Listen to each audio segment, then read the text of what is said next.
This is a presentation of the Oklahoma Sports Network.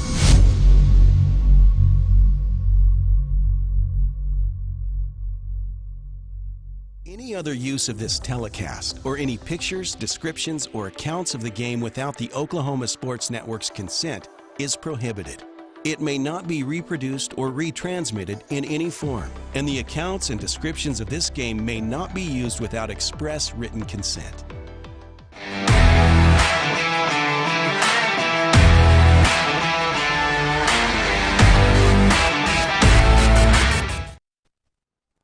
For the first time since 2010, the Elgin Owls host a playoff game as the Guthrie Blue Jays come to town to battle for a spot in the state quarterfinals.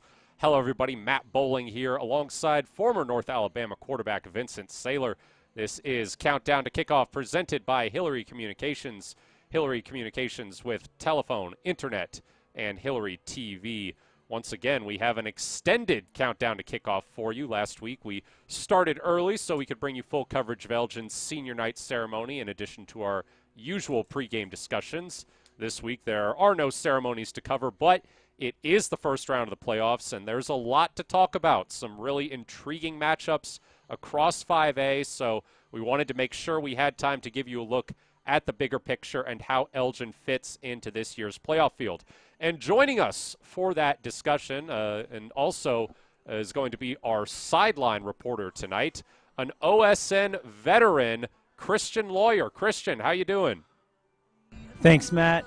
Vinny, happy to be here down at Elgin Stadium on the ground. It is cold. There's a north wind that's biting. It feels like 31 degrees, but I'm excited. And the fans that are going to be here tonight, they're going to be real excited too. Oh, yeah, no doubt, Christian, because you're there on the sidelines coming to us live. Thanks for coming out of retirement there for us, buddy. I appreciate you guys. Yeah, I know. For those who don't know, Christian and Vincent go back quite a long way. They were on the Cash broadcast together once upon a time, so be prepared for some nice top-quality banter, folks. All right, we're going to take a break. When we come back, we will get into the 5A playoff bracket. Matt Bowling here alongside Vincent Saylor. You're watching Elgin football on Oklahoma Sports Network.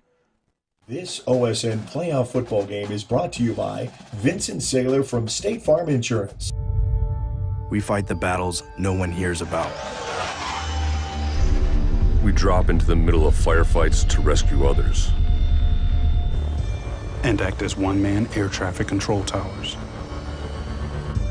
We're the ones who go before all others.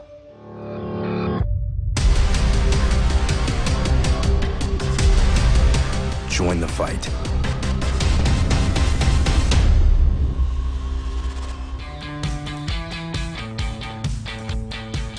Goodbye, paperwork. Hello, convenience. Farewell, waiting.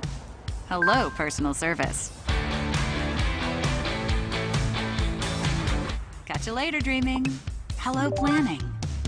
Buy your dream home, connect with a personal banker, and easily schedule an appointment with digital tools from Arvest Bank.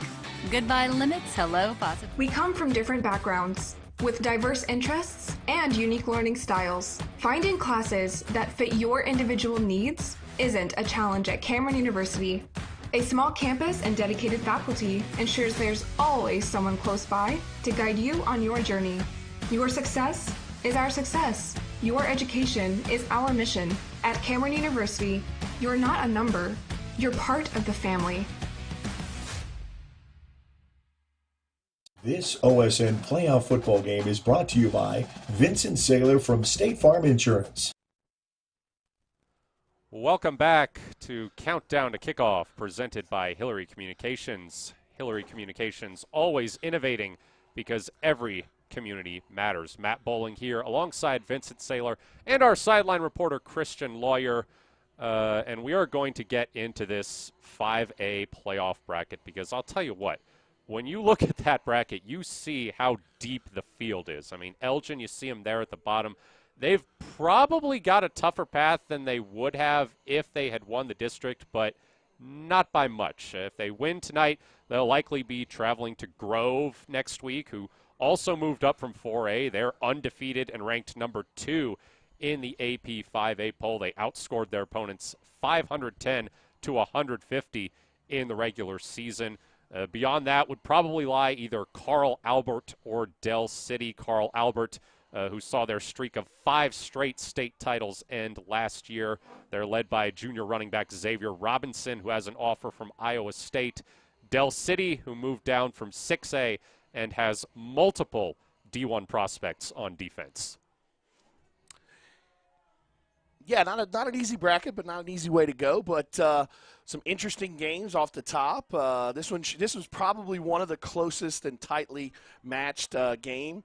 Guthrie and Elgin are very, very similar. Talking to Coach Wyatt this week, he said watching film was almost like looking in a mirror, the way that they kind of set up their offense and their defense. So this one's going to be a tightly contested battle, but I think the Elgin Owls will come out on top tonight and potentially head up to Grove. And then when they head up to Grove, like I said, Grove is number 2 in the state, and Grove's done a great job all year. But some of the experts, not myself, but some of the experts are definitely out there saying, hey, they really haven't played that many people. That district isn't quite as strong as some of the other districts. So it'd be interesting if we can get up there, because I think that's one that we look at and can potentially get on and move on to the potential semis there as well. So it's going to be an interesting night, but at the end of the day, you got to win the first one before you do anything. Without that first win, I mean, it's win or go home time. So it all depends on how you come out and play in that first round.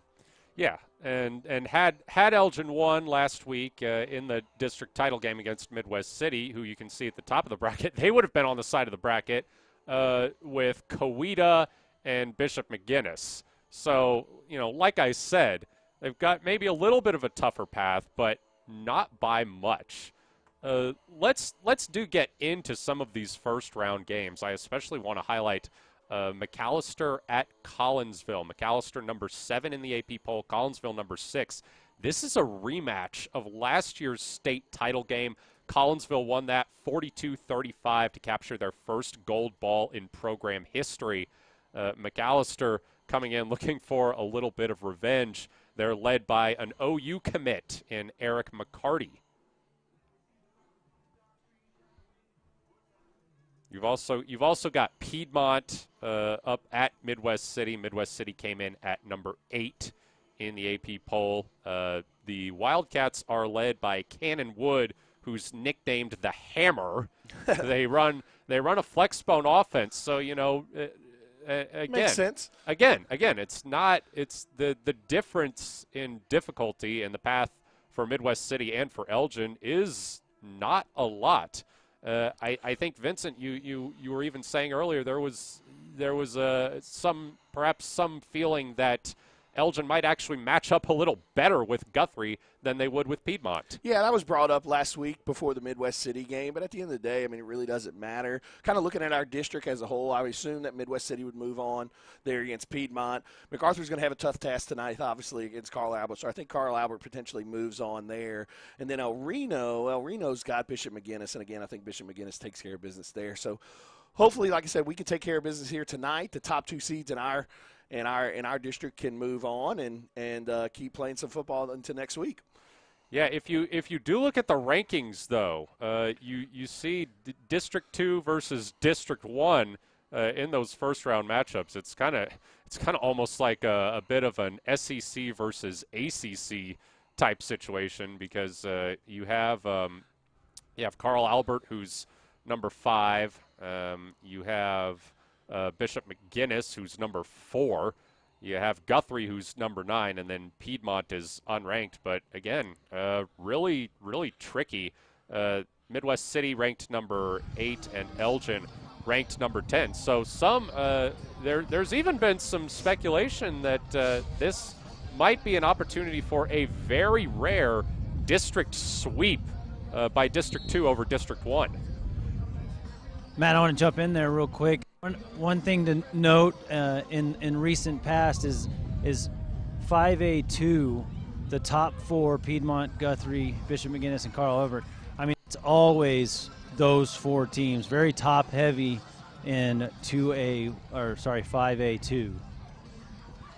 Yeah, no doubt about it. Yeah, and this year, obviously, there's kind of been a mix-up with the kind of changing of the district, with Elgin kind of moving up from 5A and Midwest City moving down. So, I mean, it's kind of changed District 5A1. So it's going to be an interesting matchup for those teams in 5A1 and 5A2 this week. And like I said, at the end of the day, the only thing that matters to our viewers is that Elgin moves on and maybe heads on that road trip to Grove. We'd love for the other team to win and them to come here, but more than likely you're going to see Grove win. But so we'd have to make the trip up there. But the way we've been traveling so far and the way our game travels, I think we'll take whatever matchup we can get. Yeah, no doubt about it. All right. We are going to head to break in a few minutes. Before we do that, though, I would like to get each of your state championship predictions, gentlemen. Oh, my goodness.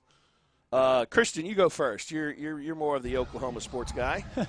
I think 5A is going to see what they've seen in recent past. The Collinsville-McAllister game is really interesting to me. The winner of that could go far. I don't know if Coweta is proven yet. They're definitely in the mix.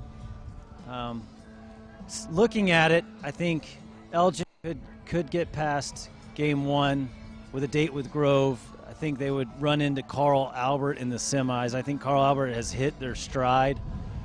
I wouldn't be surprised if Carl Albert doesn't pull it off again. I'm going to go with Carl Albert.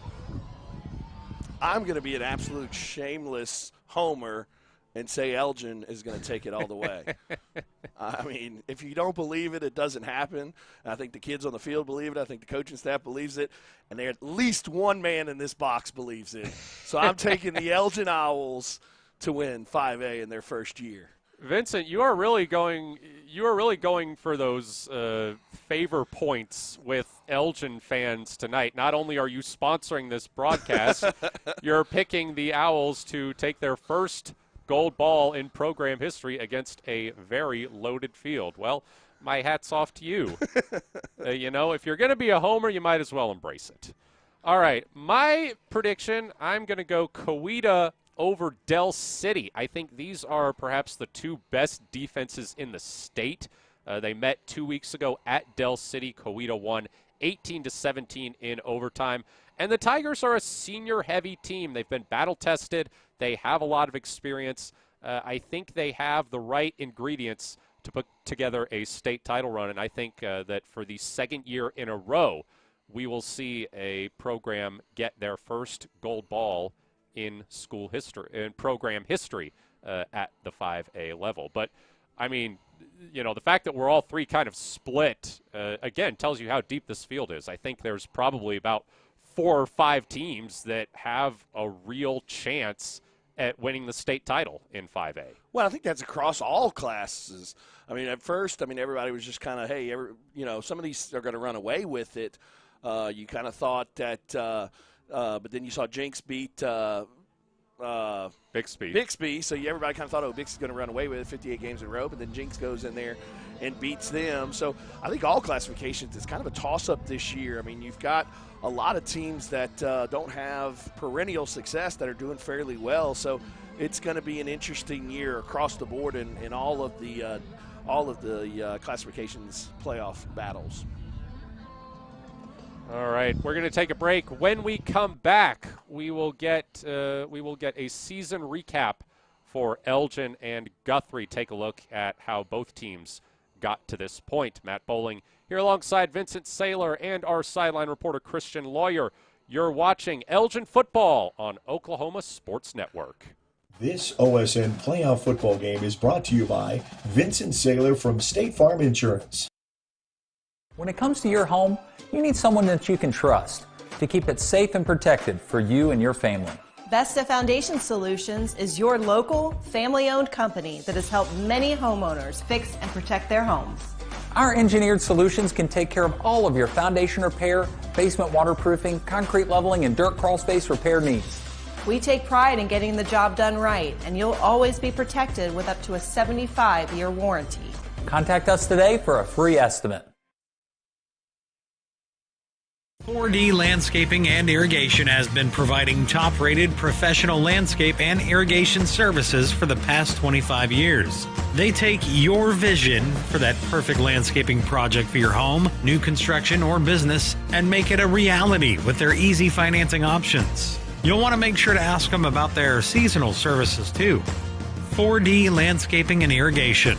Call 510-9983. Memorial Medical Group's orthopedic specialists are the most experienced team in Southwest Oklahoma. Our orthopedic surgeons are trained to diagnose and treat shoulder, knee, hip, hand, and foot conditions, as well as orthopedic trauma, sports, or work-related injuries.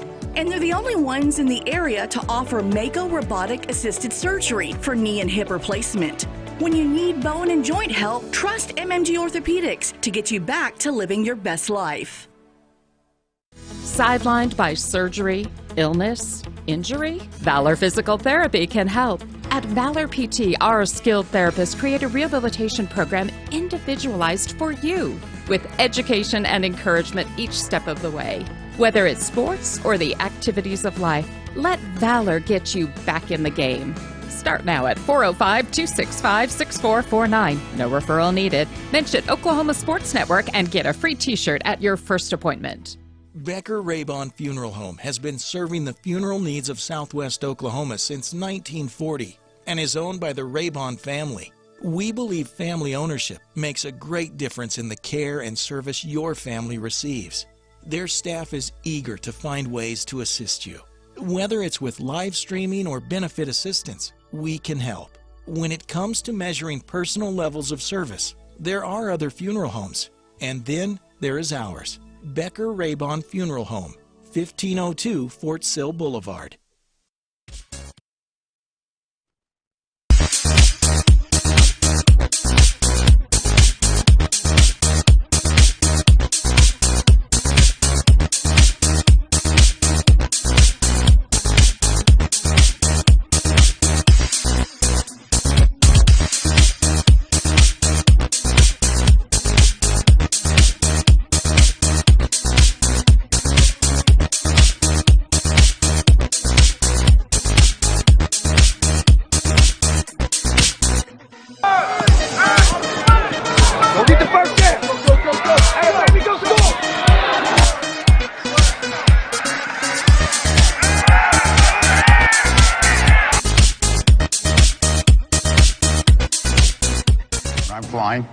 I put my helmet on, my visor down, my mask up. You don't know who I am. Whether I'm African American, Asian American, Hispanic, white, male or female. You just know I'm an American airman kicking your butt.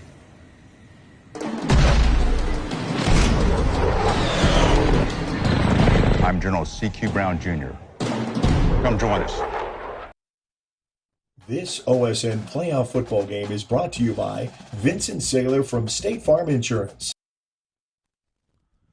Well, welcome back to Countdown to Kickoff, presented by Hillary Communications.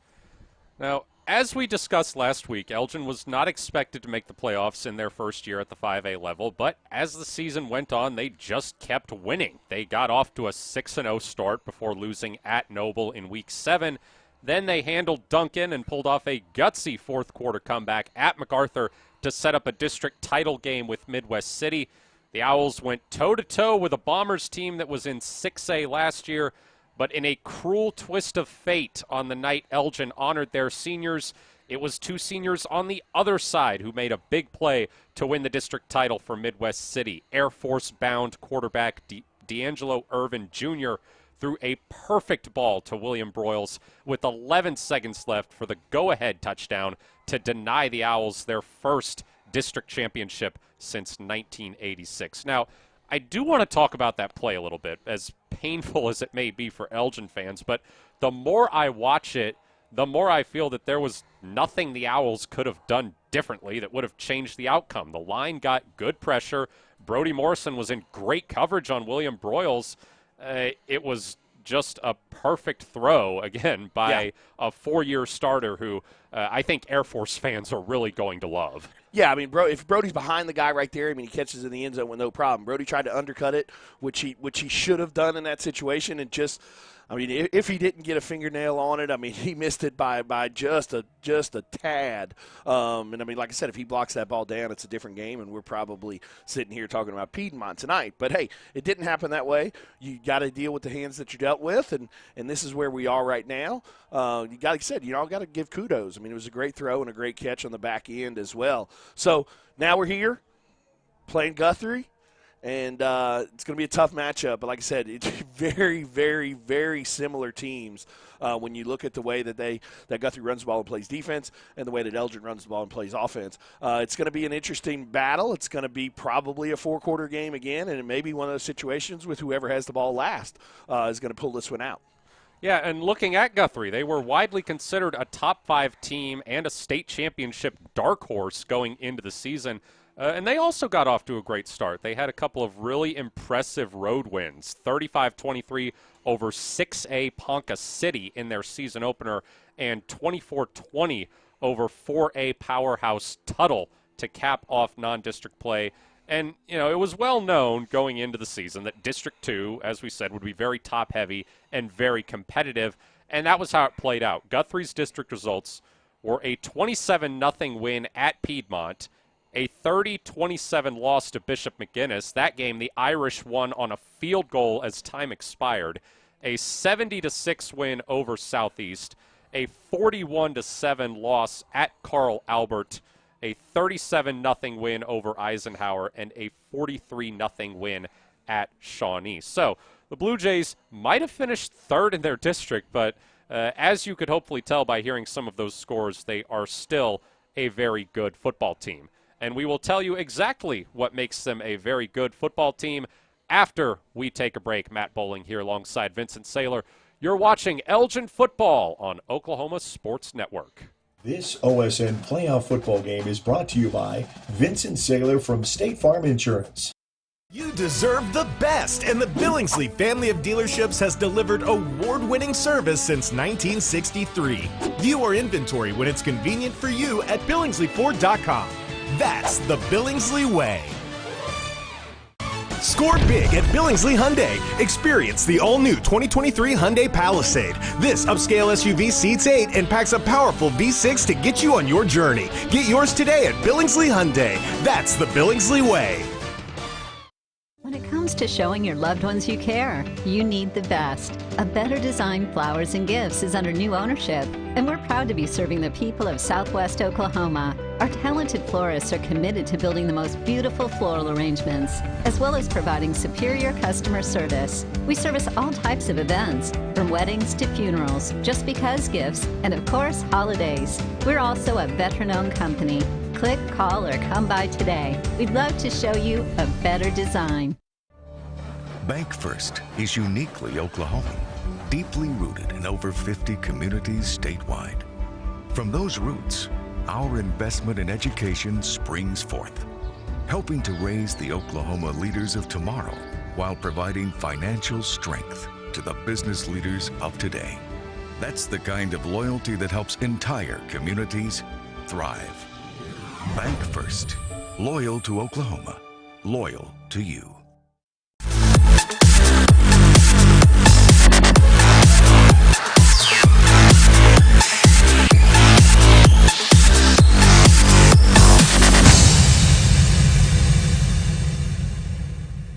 They say the best way to be a good neighbor is to know your neighbors and give a little help when they need it. And when you need a little, you can find help at Ace Hardware in Elgin. Not only do they offer everything from grills to flowers, paint, hardware, and tools, they offer experience to help guide you through the process. And they're happy to take the time to make sure you can do it right. Ace Hardware of Elgin. They're more than just a hardware store. They're your neighbors.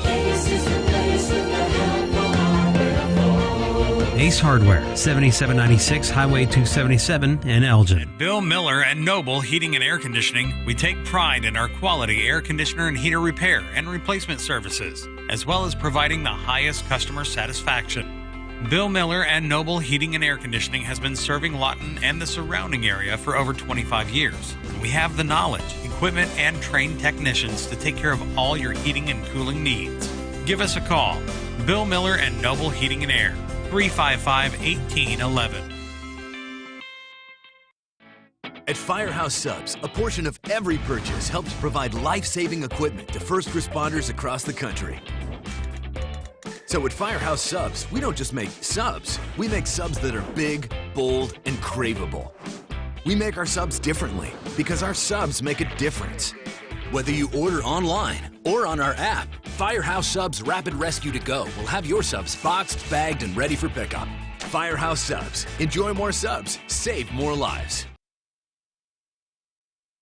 This OSN playoff football game is brought to you by Vincent Saylor from State Farm Insurance. Welcome back. Now, as you just saw, this game is presented exclusively by Vincent Saylor State Farm, and of course we have Vincent Saylor right here in the booth with us. So, Vincent, you want to kind of explain? You know, this is a special thing that we're doing. Yeah, this is OHSAA. Once you get to the playoffs, requires a fee to live stream games so the network wasn't able. Well, I mean, the network reached out and asked if I would sponsor it, and of course I wanted to make sure that we were able to get this game to all of the Elgin folks that weren't able to come tonight, and then also that are going to watch it secondhand either on Saturday or Sunday. So, like I said, when you see that throughout the game's being exclusively brought to you by my agency, Vincent Saylor State Farm, and wanted to make sure, like I said, that we could bring this to you live so that way you could see the game rather than just hear our great voices. Yeah. And, we certainly, I know as a fan, I certainly, all due respect to radio, I mean, that's, I know from experience that is not easy to do.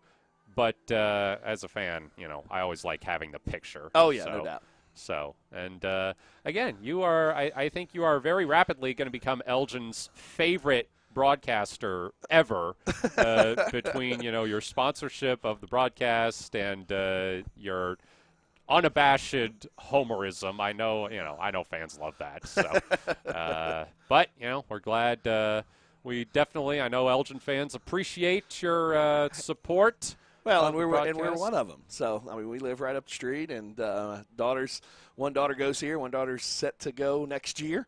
So we're excited with everything that's going on, and it always helps the community and the town when the football team is rocking and rolling like we have been so far this year. No doubt, no doubt. Now, this is the first time Elgin and Guthrie have met on the football field, so let's take a look at the Guthrie file.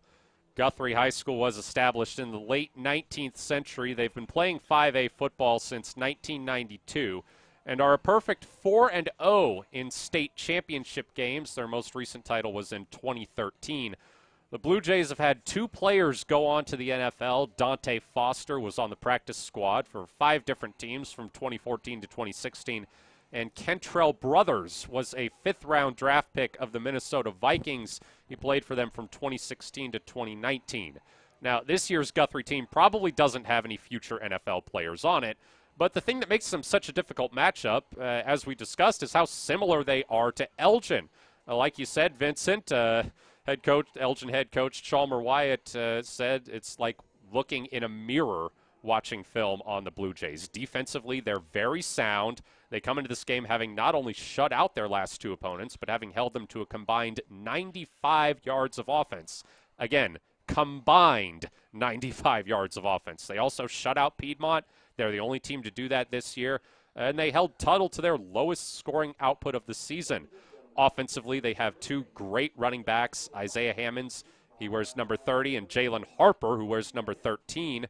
The Blue Jays' rushing attack is further bolstered by their dual-threat quarterback, Hayden Calvert. He wears number 7. To give you an idea of what he's capable of, look at his stats against Bishop McGuinness. In that game, he rushed for 121 yards and a touchdown, while throwing for 141 yards and a touchdown.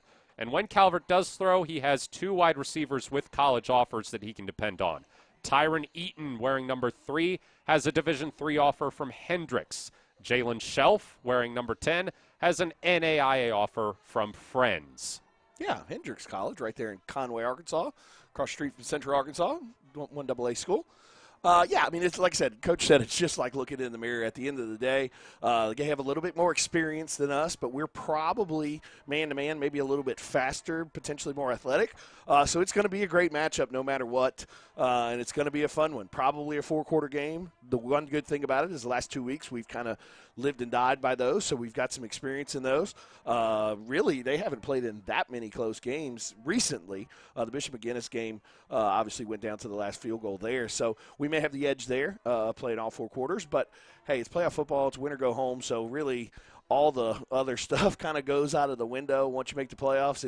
It's a new season. It's a new day. People always talk about it, kind of that preseason, non-district games, kind of preseason. This is regular season, and then this is the real season that everybody fights to get to. And we're here now, and we got a home playoff game, so you couldn't ask for more if you're an Elgin Owl. Absolutely. If you're in, you've got a shot. We're going to take a break. When we come back, we'll have our keys to the game and the coin toss. Matt Bowling here alongside Vincent Saylor. You're watching Elgin football on Oklahoma Sports Network. This OSN playoff football game is brought to you by Vincent Saylor from State Farm Insurance. We are celebrating.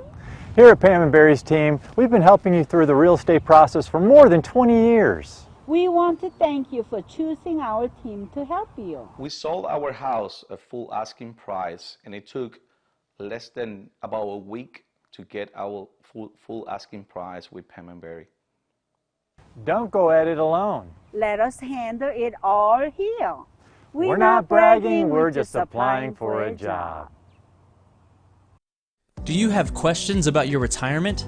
As a private wealth advisory practice of Ameriprise Financial Services, Wall Lavender & Associates can help.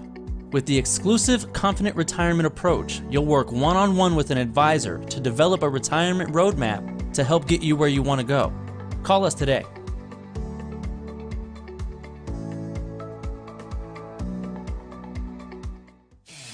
Are you looking for more than just a job? Bar-S Foods in Lawton offers a career with a competitive starting wage, opportunity for advancement, life and health insurance, including medical, dental, and vision, as well as 401k retirement plan. At Bar-S, you can be proud of a company that gives back to the community. But most of all, you can take pride from making a quality product. Bar-S Foods, making the best tasting hot dogs and smoked sausages, the food America likes to eat. So come be a part of a winning team and start your path to success today.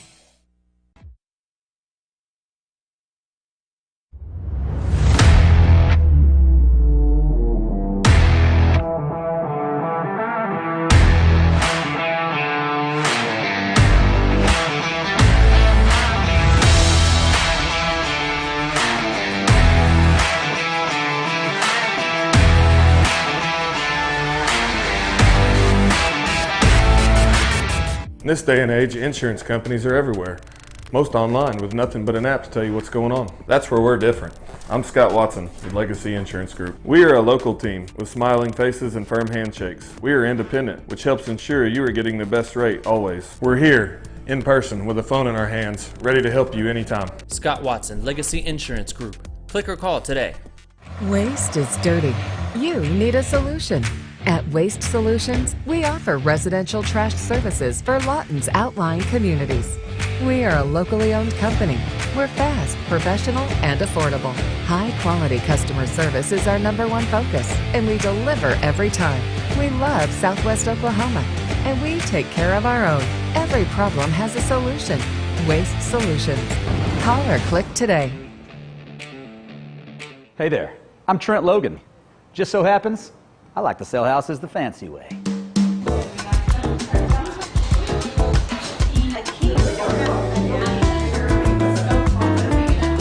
Hello, here for paint night. Sit down, Trent. That ready? What's the deal? You guys didn't bring your own gear? I'm so dadgum fancy. When I do art and stuff, I don't even have time to take a break. Tender me, babe. You know, you can buy or sell your house with any realtor, but if you want to do it the fancy way, call me. Cheers. This OSN playoff football game is brought to you by Vincent Saylor from State Farm Insurance. Welcome back. Before we get into our keys to the game, we do want to take a moment to acknowledge that it is Veterans Day, and Elgin has been doing a lot of good stuff to honor the veterans. I know the school had a special Veterans Day assembly. They also, while we were in commercial break, they made an announcement asking all veterans to stand and be recognized. The student section theme is also camo, I believe, but you can't really tell because everybody's got their jackets on. Well, the OHSAA also, I believe, allowed veterans in the first round around the state to get in for free since it was Veterans Day. Yes, Day. Yes, they did. The shout out to those guys as well at the state level. The OSSAA did allow all veterans free entry plus one guest to a first-round playoff game. So, our keys to the game presented by Geiger Eye Care, 7758 U.S. Highway 277. They are a family-owned practice. Your key to the game, Vincent? So my key to the game is we got to win the line of scrimmage. I mean, both teams like to run the ball. Both teams have good offensive and defensive lines, so you got to win the line of scrimmage. They're going to play a 5-man front on defense, so it's going to be a little bit different than what we usually like to see with the 3 or 4-man fronts that we've seen kind of throughout district play. So you got to win that line of scrimmage. If we can win the line of scrimmage, then we've got a good chance tonight. My key to the game, win the turnover battle. Elgin has done a pretty good job this season when it comes to winning the turnover battle, but they didn't do it last week against Midwest City.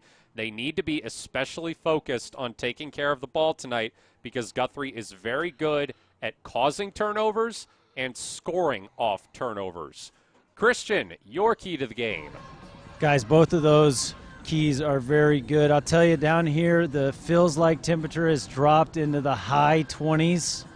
And just a few moments ago, we saw some sleet start to fall. My key to the game is going to be, since we have two great defenses playing against each other, both teams points allowed per game under 2 touchdowns, I'm going to go with time of possession. I think the team that can hold on to the ball and take advantage when they have the wind behind them, we got 30-mile-an-hour wind gusts out of the north right now.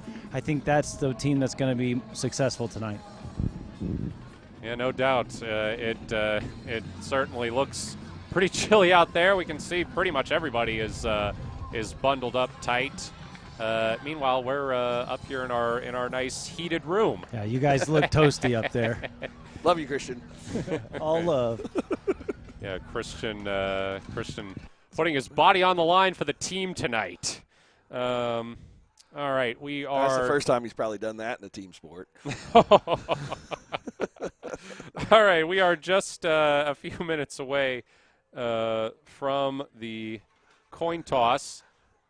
Scoreboard clock says about 7 minutes away from kickoff. The Elgin captains and the Guthrie captains are beginning to walk out. Christian will go out there with them tonight, so we'll be able to hear what Mr. Whitehat is talking about and kind of who wins the toss and what we decide to do here. Elgin captains look to be many of the usual suspects. Michael Adisola, Colin Donnelly, Clay Underhill, and Andre Crabtree. Yep. The practice player of the week was freshman Braden Jones. So he'll be out there, albeit not at the coin toss, standing by on the sideline. Matt, I'm going to let you try and handle all those Blue Jays across the way. Yeah, it looks maybe the senior class. I believe that is the senior class. I know they start 6 seniors on defense. That was the one kind of we talked about, kind of looking at watching film and stuff. It was kind of looking in the mirror, but outside of that, they do have a lot of senior leadership, and we obviously have a lot of kids under the senior age as far as freshmen and sophomores and juniors. Okay, so the 4 captains for Guthrie are Jackson Walters, Tyron Eaton, Zach Henry, and Carson Wilder. And number 18, Zach Henry. Coin toss presented by Ann's Country Kitchen, State Highway 58, out by Lake Watonka. Take your team. All right. Sportsmanship issue.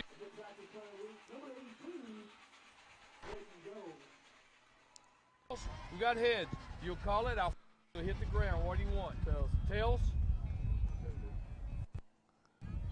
It is tails. You want the toss. So want to defer. You want White will defer. You want the ball. Yeah, you want the ball. Where do you want to kick from? You want to go that way, this way? You guys down here? As you could hear there, Guthrie won the toss and decided to defer to the second half. The Owls will start on offense going north. So they'll be going into the wind.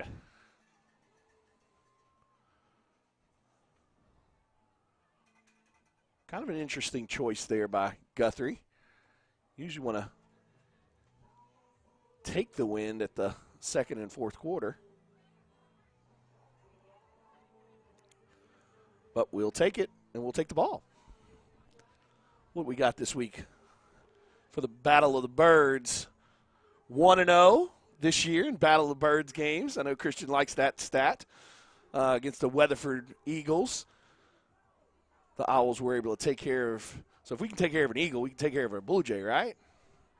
You would think so. Although Blue Jays are known to be very aggressive and territorial. Well, glad we don't have them at home. Guys, I would say that, Owls come out at night. There you go. That is true. That is Here true. we go.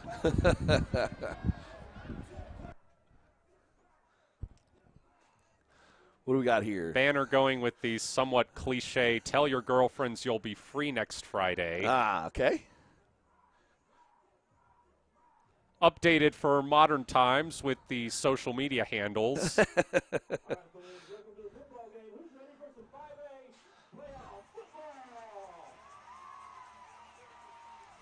First home playoff game since what, 2010? Is that 2010. 2010. Coach Chalmer Wyatt's senior year. Yeah, I'll tell you what, you look at this season and you'll see a lot of parallels to 2010. That year, Elgin also hit 8 wins, hosted a playoff game. It was their first season at the 4A level after being moved up from 3A. As you said, it was Coach Wyatt's senior season, and this year he's got his first 4-year senior class. That year, the Owls also finished second in their district. They beat Hera 34-12 in the first round before losing 33-13 at Broken Bow. Let the fun begin.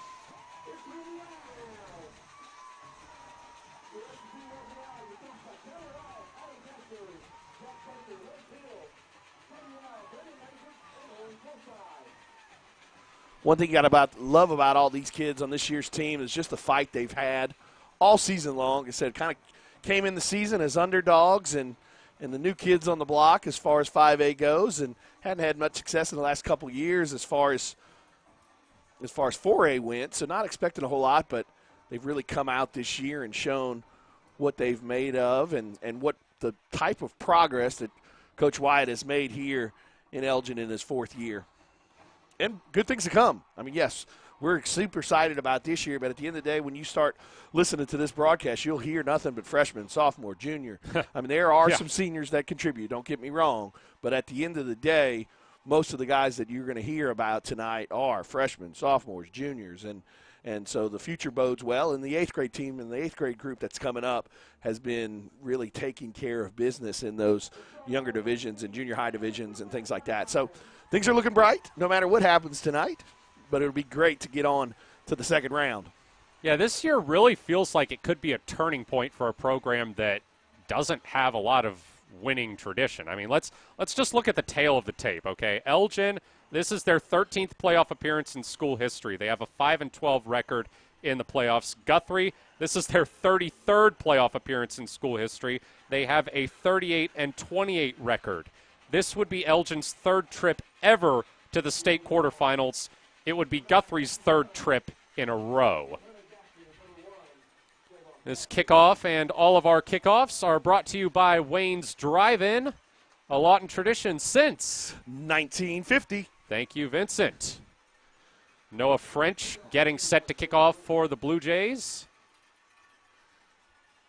Shout out to our producer tonight, Caleb Hannibas. Yeah, filling in for Hannah Muirhead. Short kick. And it looks like it's going to be fair caught by Toby Parker. Good job by Toby there, kind of on the short kick.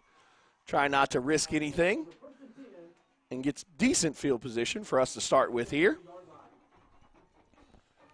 And it looks like 1st and 10 on the 33-yard line.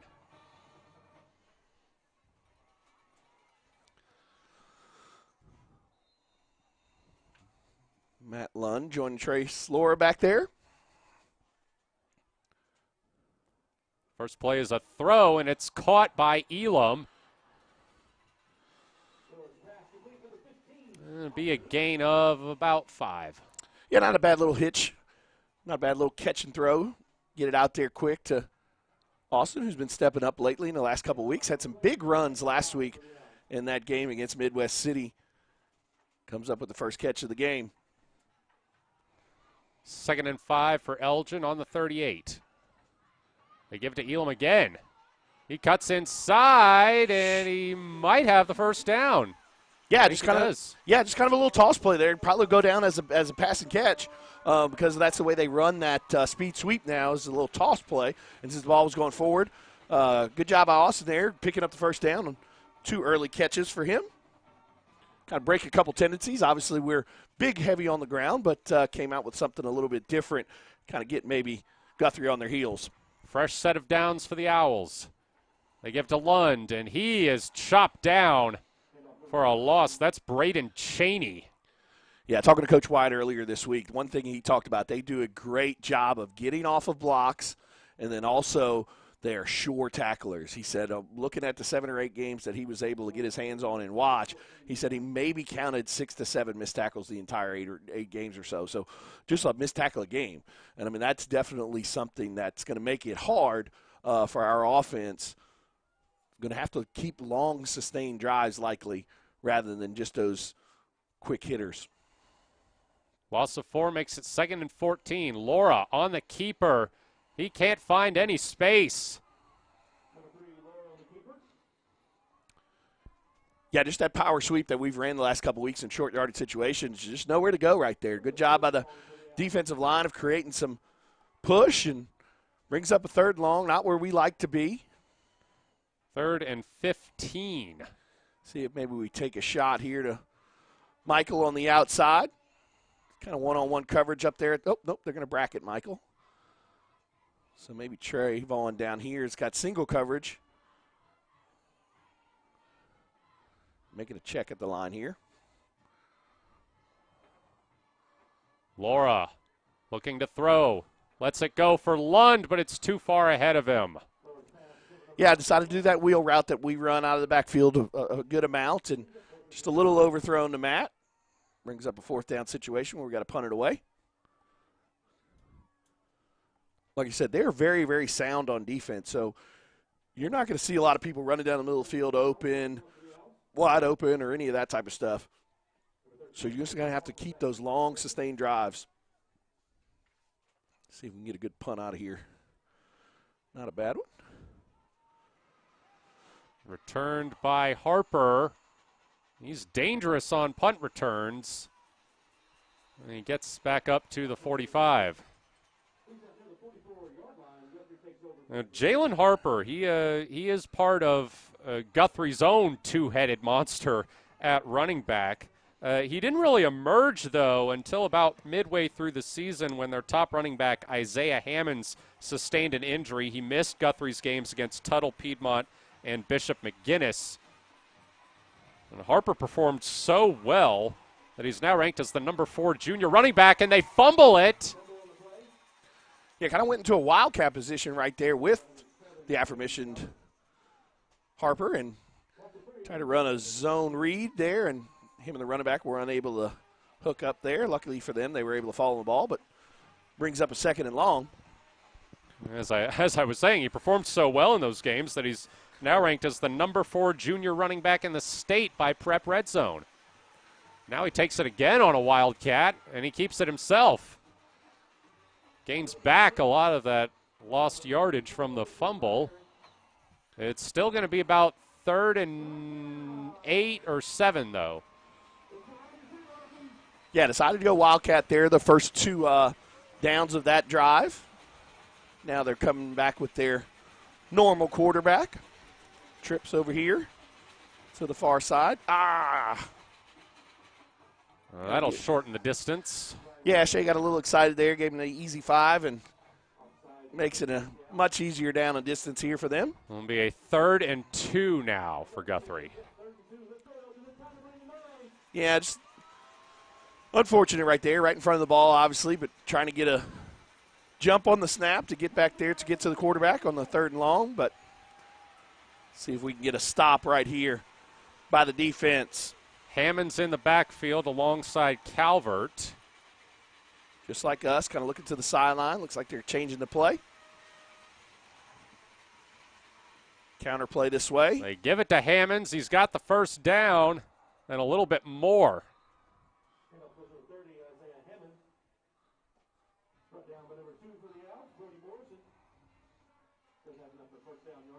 Yeah, just kind of that counter play that we like to run right there. And good job of following his blocks and getting the first down. Fresh set of downs for the Blue Jays on the Elgin 39. Hammonds gains about 5. Tackled there by Ritzenmeyer, freshman.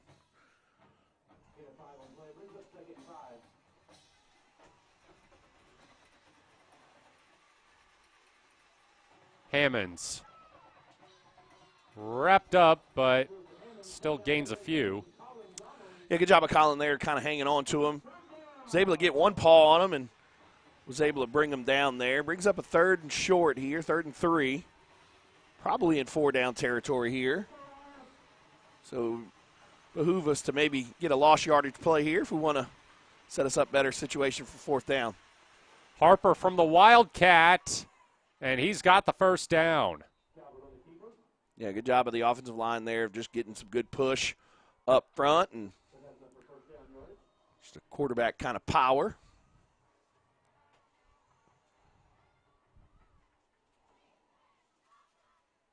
Jalen Harper is a 3-sport athlete for Guthrie. And you can see they use him in a variety of situations there. Just an all-around great athlete. Counter play. Now they give it to Hammonds. And he gets down close to the 20. Yeah, counter play right there again, kind of similar to the play that we run, but just good job of following his blocks and good job of push by the offensive line. This side of the field and this end of the field is usually when the defense does a good job of kind of bowing their necks and see if we can do something here. 2nd and 3.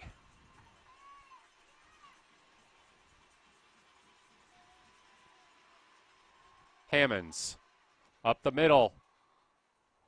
Got the first down inside the red zone. Yeah, good job of kind of him there, kind of picking and choosing his lane to run in and finally found one.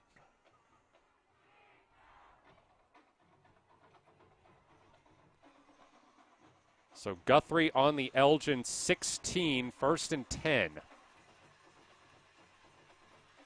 5:53 to go in the Lawton Firefighters first quarter.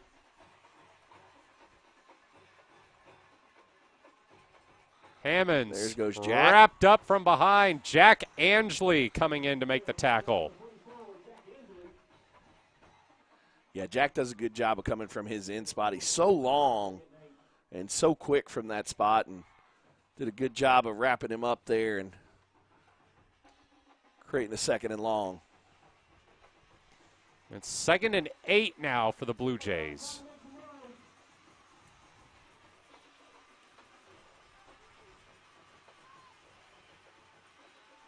Hammonds hit hard there by Peyton Christensen. Yeah, good job of Peyton coming from his linebacker spot, kind of untouched and was able to get in there and get the tackle. 3rd and medium. Be a big stop right here.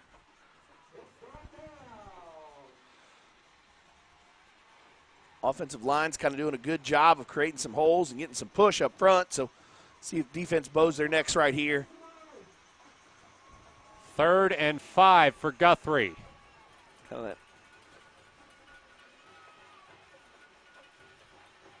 Calvert to throw. Looking just out of reach of Carson Wilder.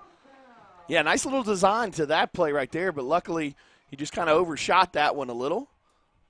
Looks like they're going to bring in the kicking unit maybe. I think that play, guys, is directly related to this 30-mile-an-hour wind coming out of the north. That thing came out like a rocket and just flew over the intended receiver. Thank you, Christian. Yeah, great field level insight there from Christian Lawyer as Guthrie lines up for the field goal. Elgin fans doing their best to try to disrupt Noah French, but he knocks it through. So the Blue Jays take a 3-0 lead in the first quarter. We'll be right back here on Oklahoma Sports Network. This OSN playoff football game is brought to you by Vincent. New season just dropped. Enter the Big Dinner Box from Pizza Hut. 2 pizzas, breadsticks, and wings all in one box. You'll run out of episodes before you run out of food. The Big Dinner Box, only from Pizza Hut. No one out-pizzas the Hut. Pizza Hut's stuffed crust is the crust that made crust good. Topped and stuffed with over a half-pound of cheese. What are you so afraid of? Loving it? Original stuffed crust, only from Pizza Hut. No one out-pizzas the Hut. From State Farm Insurance.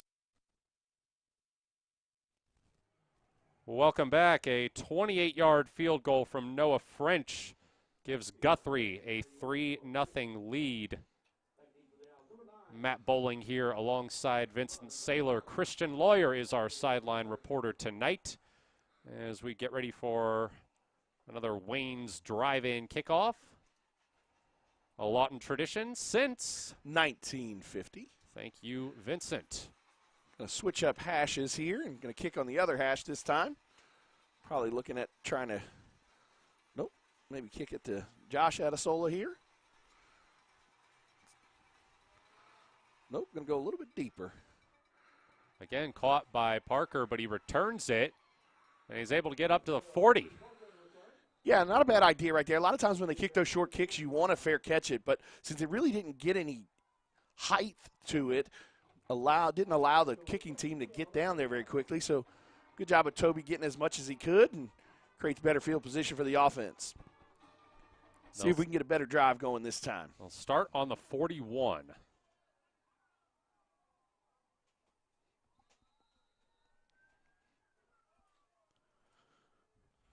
And once again, this first quarter brought to you by the Lawton Firefighters Association.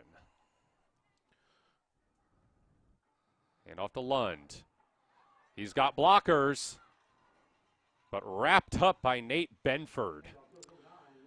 Yeah, good job of gap sound defense right there. Just kind of kept stretching it. Good job by Matt of continuing to gain a few yards as he was continuing to run horizontally.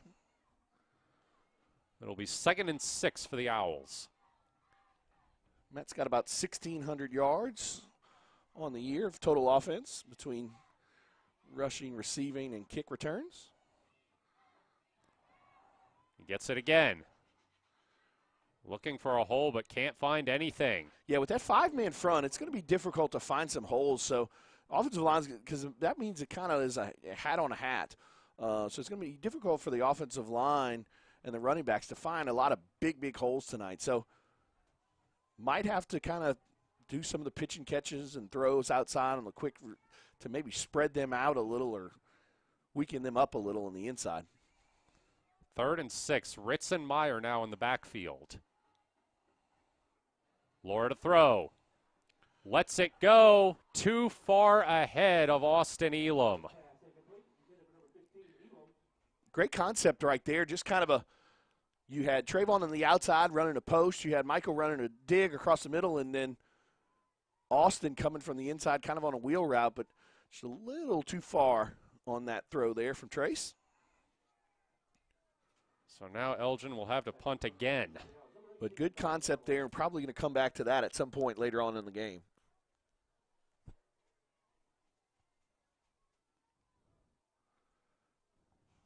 High kick by Donnelly. I think the wind kept that one only about to the 40. Yeah, I mean, the ball just kind of, once it got up in the air, just kind of died when you're going into the wind. Oh, this will be an interesting here. What we got?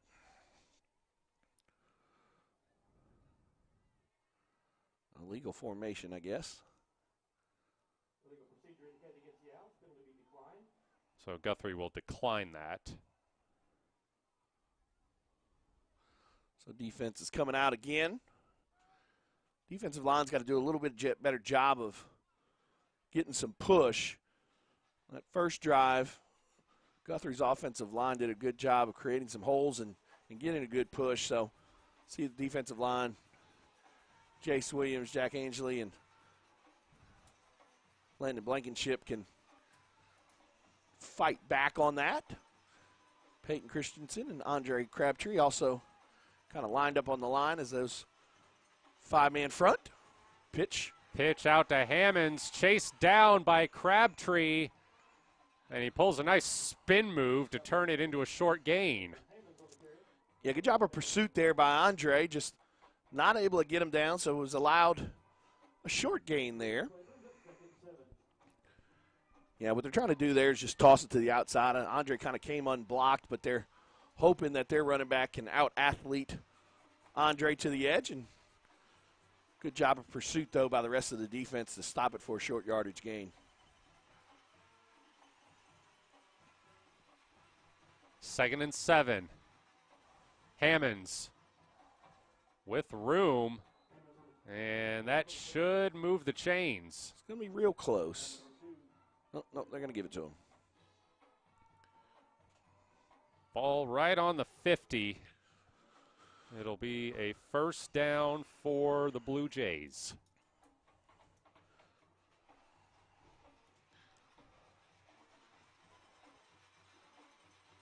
Another pitch play here. Pitch, but this time they're on to him. Yeah. That's going to be a big loss. Good job by Brody Morrison there coming from his safety spot. Kind of lined up in that blitzing type package where he came down from his safety spot pre-snap, and good job of him and Andre rallying and creating a big lost yardage play there. Second and 16.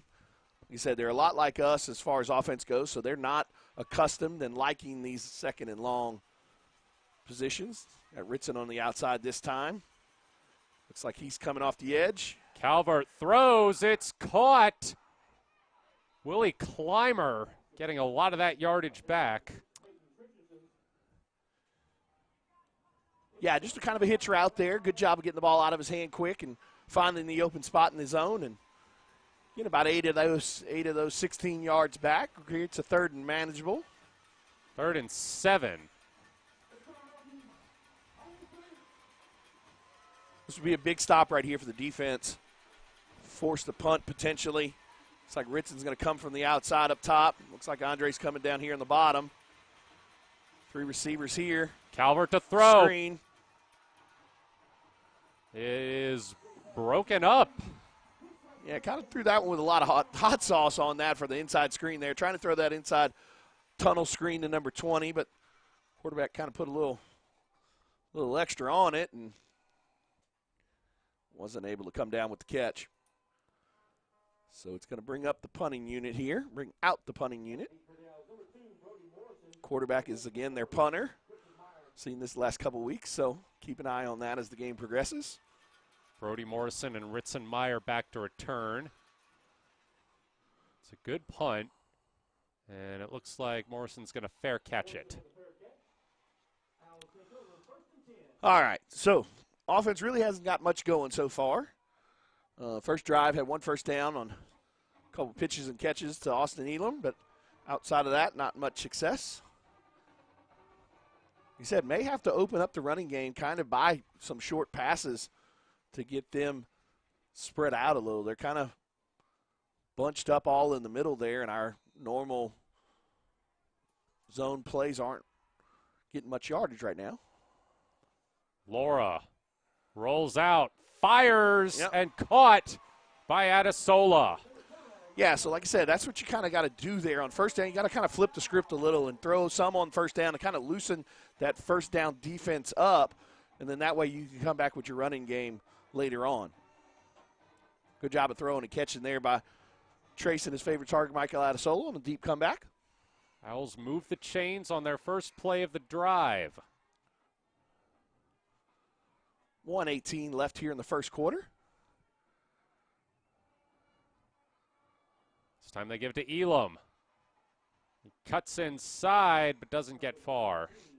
Yeah, good sound defense there by staying home on the backside by the Blue Jays. It's just difficult to say. My rival high school was also the Blue Jays, so every time I say Blue Jays tonight, you might hear me cough a little into the mic or something. 2nd and 9. 25 years later, and I still don't like them. Nice Go, run Ritson. here by Ritzenmeyer. He's still up as they push the pile. I think they're going to give him the first down as well. Good job there by the offensive line and Ritson of keeping those feet moving. I had 3 rival high schools, and, well, who was the biggest rival depended based on the sport. They were the Knights, the Buccaneers, and the Hawks. Didn't matter sports. We hated the Blue Jays. Jesuit Blue Jays. Meyer again. This time it's a pretty short gain. Yeah, about 3 yards there. 2nd and 7. And that looks like it'll be the last play of the first quarter. So we'll take a break with Guthrie leading 3-0 here on Oklahoma Sports Network. This OSN playoff football game is brought to you by Vincent Saylor from State Farm Insurance. Feet. We use them every day. Working, playing, and usually taking them for granted. If your feet hurt, see the professionals at Southwest Foot and Ankle Clinic. They've been serving Southwest Oklahoma for the past 36 years, providing the highest quality care and combining the latest technology with old-fashioned Oklahoma compassion. With 3 locations to serve you, Lawton, Duncan, and Altus. Call today or visit us online at swokfoot.com. This OSN playoff football game is brought to you by Vincent Saylor from State Farm Insurance. Welcome back as we get ready to start the second quarter. Elgin trailing 3-0. Owls have a 2nd and 7 on their own 45.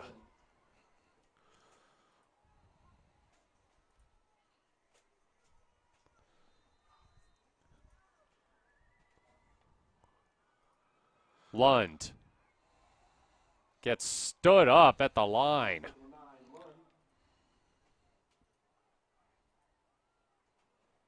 And with a new quarter comes a new quarter sponsor. This one, Elgin Ace Hardware, just off Highway 277 in Elgin.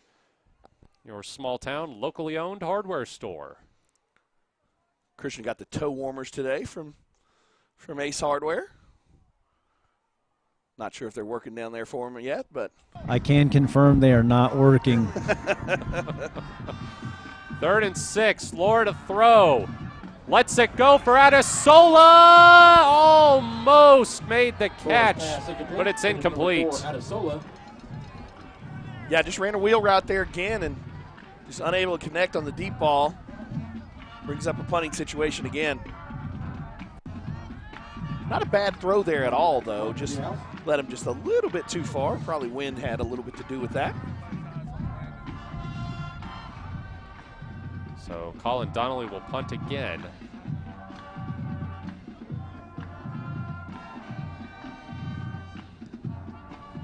This one's a good one. Fielded at the 15. There he goes. Jalen Harper gets back up to the 30. Yeah, that one obviously was aided by the wind a little. The last one he kicked high. It just went straight up in the air and kind of died. This one was able to get a little bit of extra distance on it.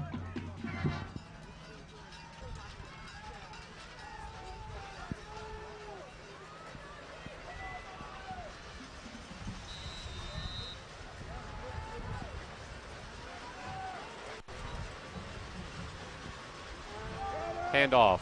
It's Harper. Goes up the middle. Jalen Harper to the 50. He is an explosive athlete.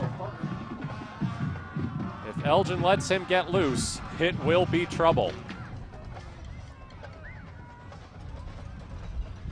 Yeah, just a good job of blocking up front and then him finding the hole and using his athletic ability to kind of cut and gain some extra yardage.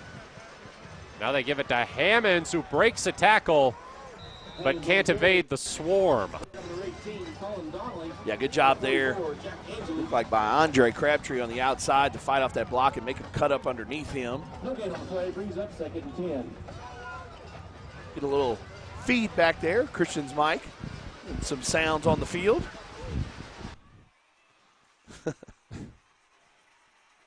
Second and 10.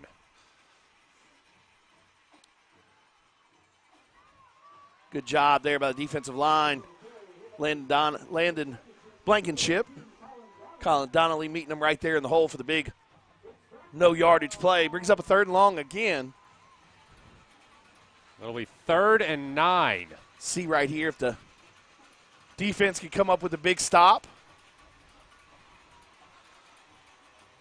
Christian, how's it sounding down there on these 3rd down and longs? Is the crowd doing a good job for us? The crowd is deafening down here. Not a lot of people stayed away from this cold weather. They're enjoying it. Calvert to throw. Lets it fly. Way overthrown for Willie Clymer. Yeah, great job of pressure right there by Jack Angeli and Christian Peyton Christensen meeting there kind of at the quarterback, having a party at the quarterback. Made that ball go harmlessly incomplete.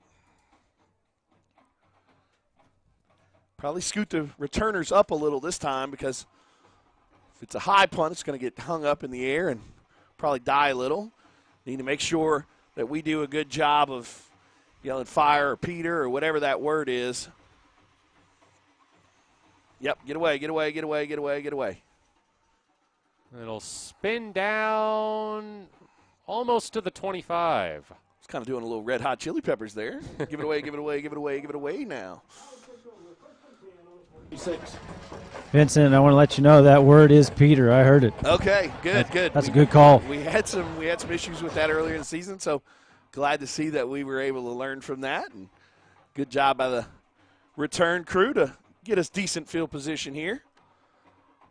See if the offense can get something going. Guthrie's done a good job all night. We knew this was going to probably be the best defense we faced all year, and so far they're living up to that billing.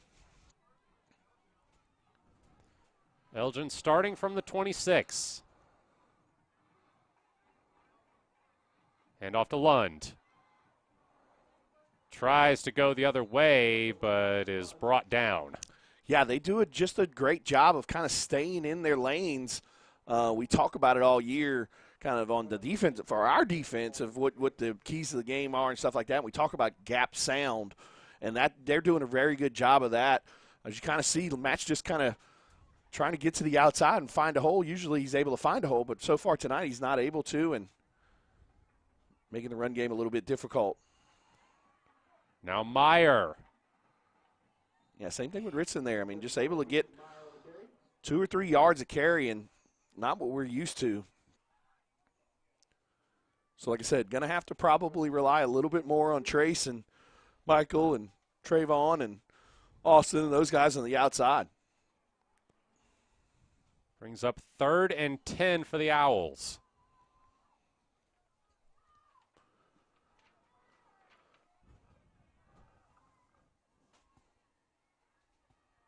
Laura throws for Elam, but it's over his head. Yeah, I just didn't get a good grip on that one, I wouldn't think. Austin had a chance there if it was a better throw, but just couldn't. Sometimes when that ball's cold, it doesn't get to your hands correctly, and that one right there, I don't think Trace ever got a good grip on it.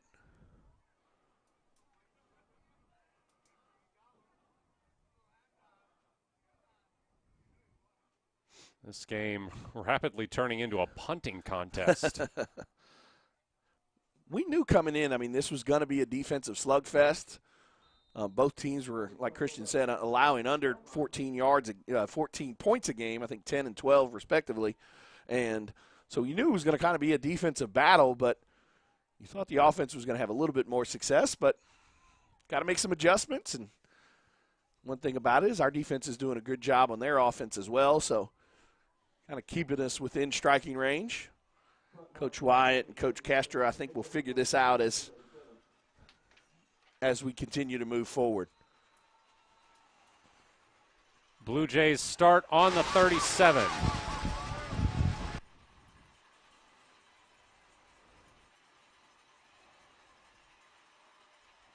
Calvert keeps and is brought down from behind. Jack Angeli coming in again. Yeah, when he comes untouched, I mean, he's difficult, and he's going to get to that running back, quarterback, whoever has the ball. Good job of him of folding back after he saw the fake. And 2nd and 9. Crowd's got to do a good job of keeping the defense alive and going. Like I said, sometimes in low these snap. Calvert picks it up and rolls out with it. He throws. Oh! Is it intercepted? I think Brody yes, it is. The referees say interception. Brody Morrison with the big pick. Freshman Brody Morrison right there. Kind of sitting in a zone and not sure if the quarterback saw him or not. Good job of holding on to the ball. 2nd or 3rd pick of the year, can't quite remember. I know he had the big one for the touchdown. Second. Yes, but first for a season opener, first high school game. He had a pick 6 at Anadarko. He's really done a great job all year of kind of solidifying that back end. Good to see him come with the big pick in the playoff game. Again, only a freshman, so look for big things as the years come on for him. Going to go deep here, looking for Trayvon. And Trayvon could not get around to it. Maybe some miscommunication there, maybe the wind. Christian, did you see that one? It just looked like he didn't get a good grip on the ball. Same thing happened on that last drive. He had a guy open and just didn't get a good grip on it. After that last drive, though, guys, I wanted to tell you, Coach Wyatt saw something. He came over straight to the sideline, straight to the iPad, and then went over and talked to some of his offensive guys and said, hey, guys, we got this. Okay. We got this. Sounds great. Yeah, I mean, when the ball's cold, I mean, the ball will swell, and it's not as easy to get your hands around it, and you don't get quite that same feel that you usually are used to, and Trace is dealing with it right now. It's always obviously a little bit harder for a younger quarterback, too. Trace only a sophomore. Yeah, and it was a lot warmer this week than it is tonight, so he wasn't even able to get some practice handling that cold ball. No, I mean, this is definitely the coldest weather we've played in so far this year. Last week it was a little cold, but nothing like it is tonight. And then you're also dealing with the wind as well. So got to get out of these 3rd and longs, though, for sure. So, like I said, might on those first downs start kind of pitching and catching maybe some hitch routes or something like that to get them maybe 3, 4, 5 positive yards. Yeah, just nothing there either for Matt or Ritson. Really can't get anything going so far on the ground. Good job of, like I said, staying gap sound by the Guthrie Blue Jay defense.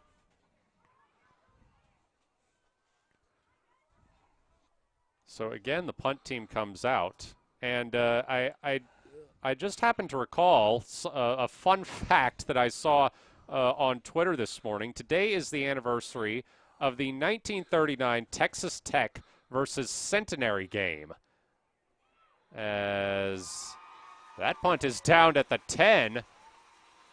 Good coverage there by the Elgin special teams unit. Yep. But what happened in that game? It was played in a downpour on a horrendously muddy field. They combined for 77 punts and 0 points. By the second half, both teams had resorted to punting on first down, 22 straight 1st and 10 punts. That's courtesy of Reddit College Football. Well, we better not see that tonight. Oh, no. We're seeing a lot of punts, which is indicative of great defensive play, which Coach Baker would be happy to hear. In the Wildcat, Harper hands it off to Hammonds. It's a short gain.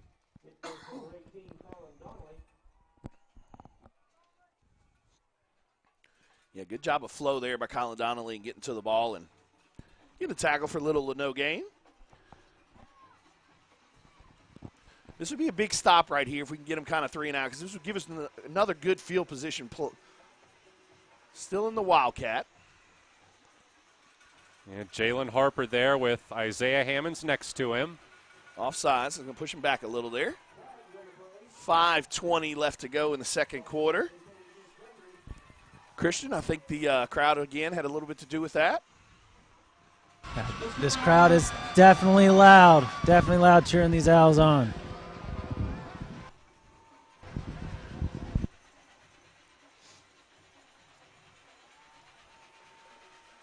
Quarterback power. Harper through the gap, gets tripped up, but manages to make it to the 15.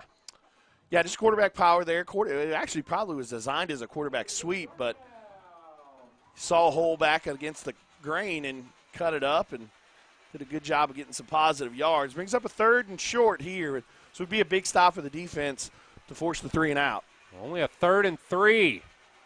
Harper again going right. I think he's going to be short. Yep. Peyton Christensen and a couple of Owls are there to make the stop. Great job there by the defense. See, they're thinking about this one here. This will be interesting. Decision here by Guthrie.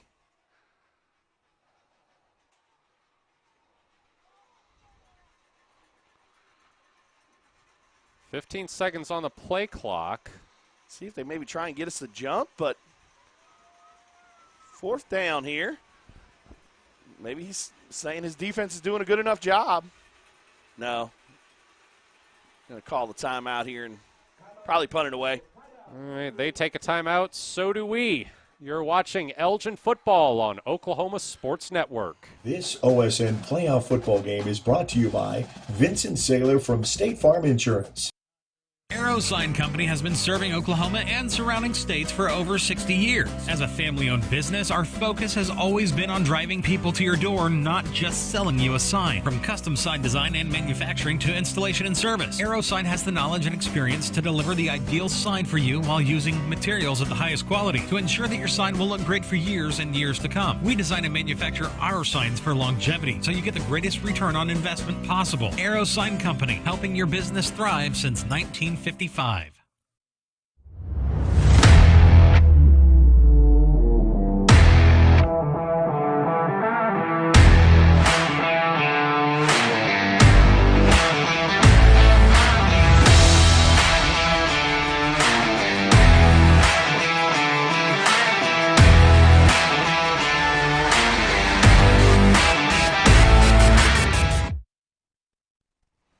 Welcome back.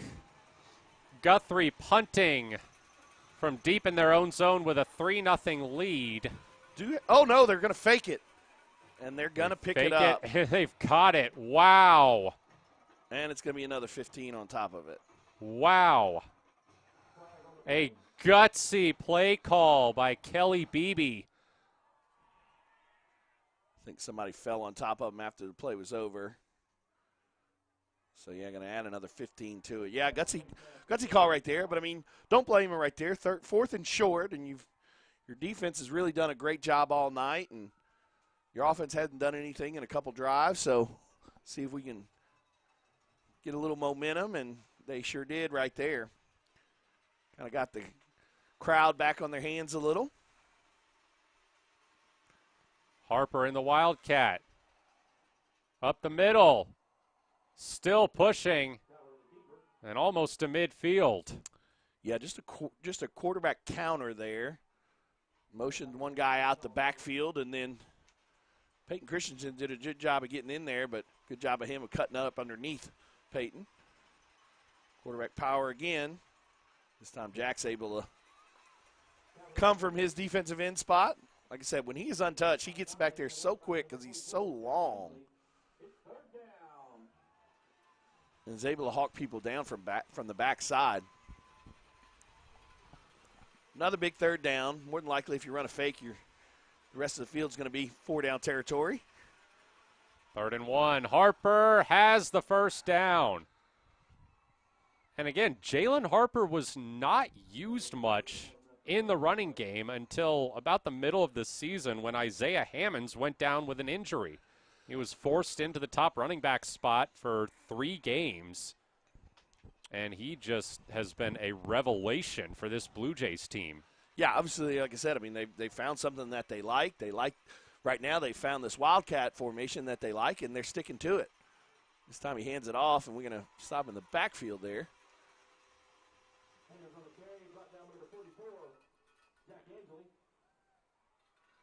Ritson comes up a little gimpy there, but I think he'll fight through it.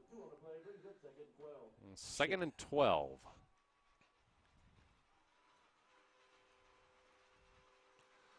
They're sticking with this Wildcat formation. Instead of something that they saw on film or something that they have found as the game's moved on, and they like this and rolling with it. Now Harper throws it to Hammonds. He cuts inside, but won't pick up much. Got to be careful on that throw right there, though. Obviously, you've got a running back throwing it, but he's also throwing it backwards. So if you're Elgin, you got somebody off the edge. If that ball hits the ground, you need to try and scoop and score. Bringing their normal quarterback in here on 3rd and long, which makes sense. 3rd and 9. Elgin needs to get a stop here. Guthrie gets the ball coming out of the half.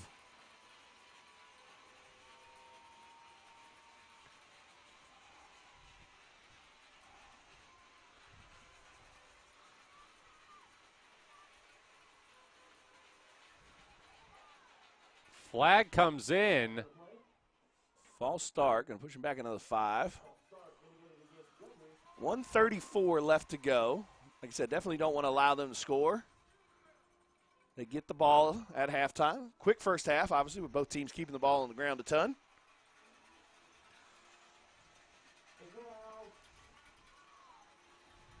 That'll make it 3rd and 14. Come on, defense. Be smart here. It's like Andre's coming off the edge. Calvert takes off with it. Nope. Brought down. Jace Williams coming from his nose tackle position and not allowing the quarterback to get out of there, and comes up with the sack.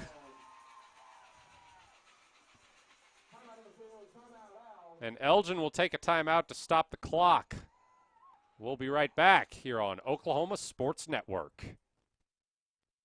This OSN playoff football game is brought to you by Vincent Saylor from State Farm Insurance.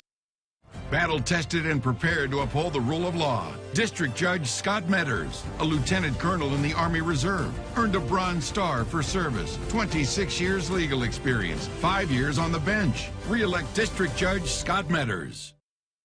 This OSN playoff football game is brought to you by Vincent Saylor from State Farm Insurance.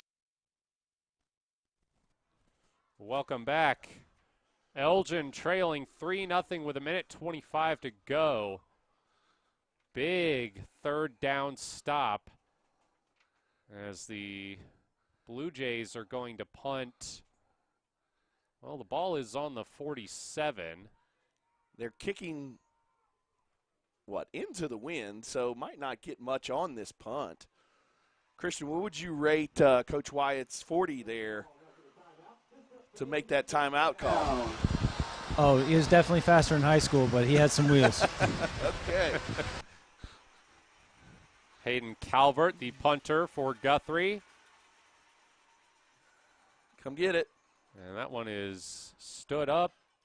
That hit the Guthrie guy. Downed at the 30. Not a good job that time of the Peter call, but luckily it hit the back of the Guthrie player. And 70 yards to go here with 1:17 left on the clock. You've got, 2 timeouts. Decent amount of time, obviously, with getting the clock stopped after first downs. Probably going to see the ball in the air a little here. Hopefully Tracy get a good grip of it. Laura does throw here. It's a quick throw to Trayvon Crabtree. Trayvon right there's just got to keep going. I mean, I know he tried to pick up the extra couple yards there, but on that one, if you got an out route, try and get to the sideline and get out of bounds. Elgin hurrying up. It's 2nd and 1. Laura again. Adesola able to get out of bounds. That's what I was talking about. Kind of getting the ball out of his hands quick might be kind of what we have to do start leading into the second half. To kind of get that defensive line back a little and on their heels a little and create a couple more holes and running lanes for Matt and Ritson. 5 receivers here. Laura under pressure, lets it go off the hands of Zach Henry, breaking it up for Guthrie. Yeah, kind of a crossing route there by Michael and just led him a little bit too far. Brings up a 2nd and 10. 50 seconds left. Still a lot of time. Like I said, clock stops when you get out of bounds or get first downs. Still 2 timeouts left.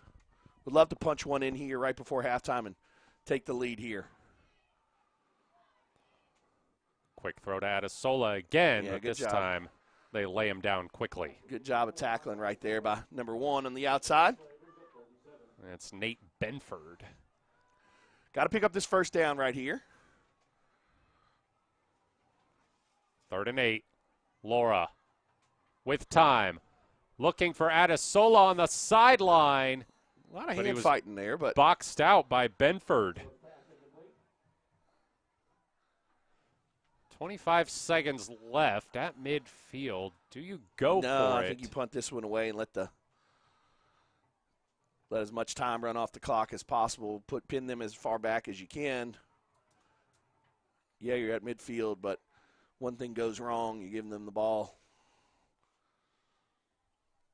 Colin needs to get a good punt off here and good coverage by the coverage team. It is a good punt. And it's going to roll into the end zone as a flag comes in. See what this one's about. The gunner on the near side got mauled by 2 Blue Jay defenders. So would that be during the kick? So that wouldn't be, would that be, no, so that would be after the punt. So it'd still be a change of possession. Yeah. Thanks, Christian. So to put them back to the 10, 2 timeouts, 17 seconds left. More than likely looks like they're lining up in that victory formation. It's funny now that people do the victory formation in a shotgun. I just don't know if high school quarterbacks get under center much anymore.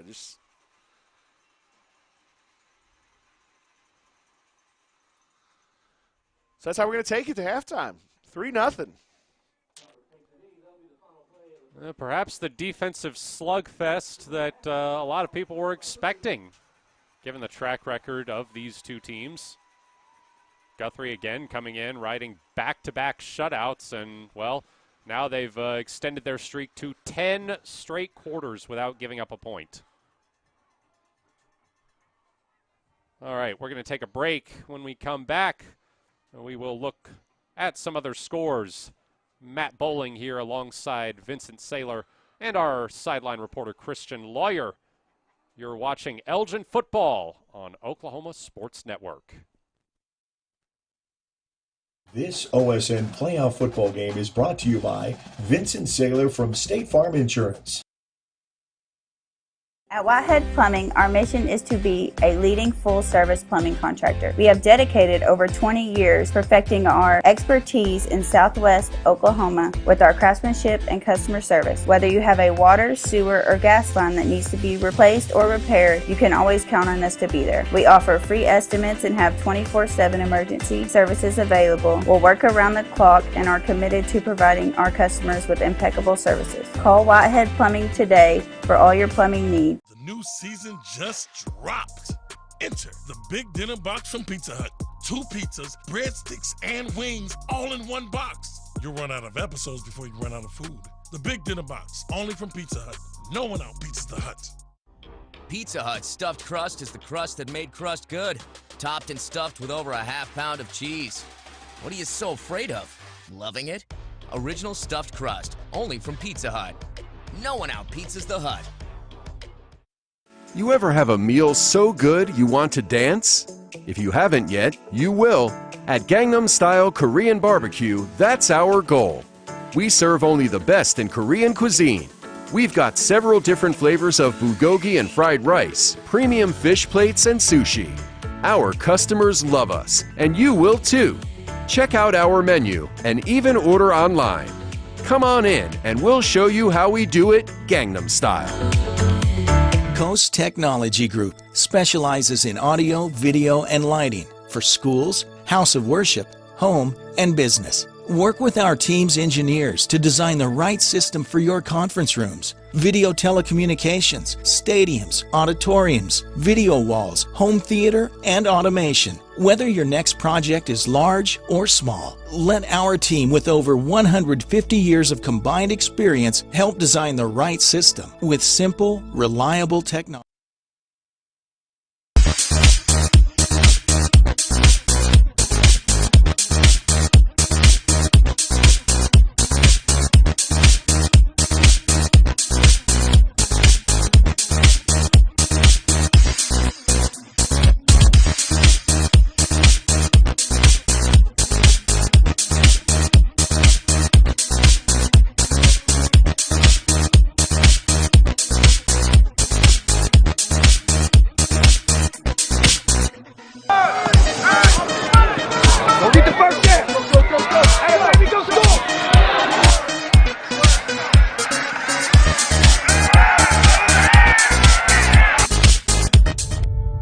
We fight the battles no one hears about. We drop into the middle of firefights to rescue others. And act as one-man air traffic control towers. We're the ones who go before all others.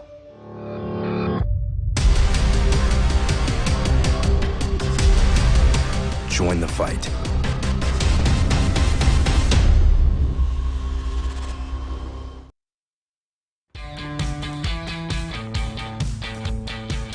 Goodbye, paperwork. Hello, convenience. Farewell, waiting. Hello, personal service. Catch you later, dreaming. Hello, planning. Buy your dream home, connect with a personal banker, and easily schedule an appointment with digital tools from Arvest Bank. Goodbye limits, hello possibilities. We come from different backgrounds, with diverse interests and unique learning styles. Finding classes that fit your individual needs isn't a challenge at Cameron University. A small campus and dedicated faculty ensures there's always someone close by to guide you on your journey. Your success is our success. Your education is our mission. At Cameron University, you're not a number, you're part of the family. When it comes to your home, you need someone that you can trust to keep it safe and protected for you and your family. Vesta Foundation Solutions is your local, family-owned company that has helped many homeowners fix and protect their homes. Our engineered solutions can take care of all of your foundation repair, basement waterproofing, concrete leveling, and dirt crawl space repair needs. We take pride in getting the job done right, and you'll always be protected with up to a 75-year warranty. Contact us today for a free estimate. 4D Landscaping and Irrigation has been providing top-rated professional landscape and irrigation services for the past 25 years. They take your vision for that perfect landscaping project for your home, new construction, or business and make it a reality with their easy financing options. You'll want to make sure to ask them about their seasonal services too. 4D Landscaping and Irrigation. Call 510-9983. Memorial Medical Group's orthopedic specialists are the most experienced team in Southwest Oklahoma. Our orthopedic surgeons are trained to diagnose and treat shoulder, knee, hip, hand, and foot conditions, as well as orthopedic trauma, sports, or work-related injuries. And they're the only ones in the area to offer Mako robotic-assisted surgery for knee and hip replacement. When you need bone and joint help, trust MMG Orthopedics to get you back to living your best life. Sidelined by surgery, illness, injury? Valor Physical Therapy can help. At Valor PT, our skilled therapists create a rehabilitation program individualized for you, with education and encouragement each step of the way. Whether it's sports or the activities of life, let Valor get you back in the game. Start now at 405-265-6449. No referral needed. Mention Oklahoma Sports Network and get a free t-shirt at your first appointment. Becker Raybon Funeral Home has been serving the funeral needs of Southwest Oklahoma since 1940 and is owned by the Raybon family. We believe family ownership makes a great difference in the care and service your family receives. Their staff is eager to find ways to assist you. Whether it's with live streaming or benefit assistance, we can help. When it comes to measuring personal levels of service, there are other funeral homes, and then there is ours. Becker Raybon Funeral Home, 1502 Fort Sill Boulevard. This OSN playoff football game is brought to you by Vincent Saylor from State Farm Insurance. Welcome back. This is the halftime show presented by Corey Easlick Farmers of Highway 277 in Elgin. Your local farmers insurance agent here in Elgin, specializing in home, auto, business insurance, and more.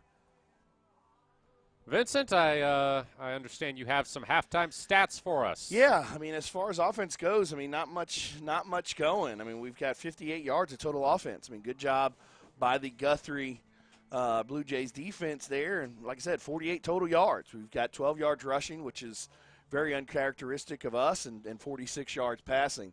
They've done a great job. We knew it coming in that this was going to be the best defense that we faced all year, and they've definitely lived up to that billing, and they've done a good job of just being gap sound and not allowing Matt or Ritson to find that hole.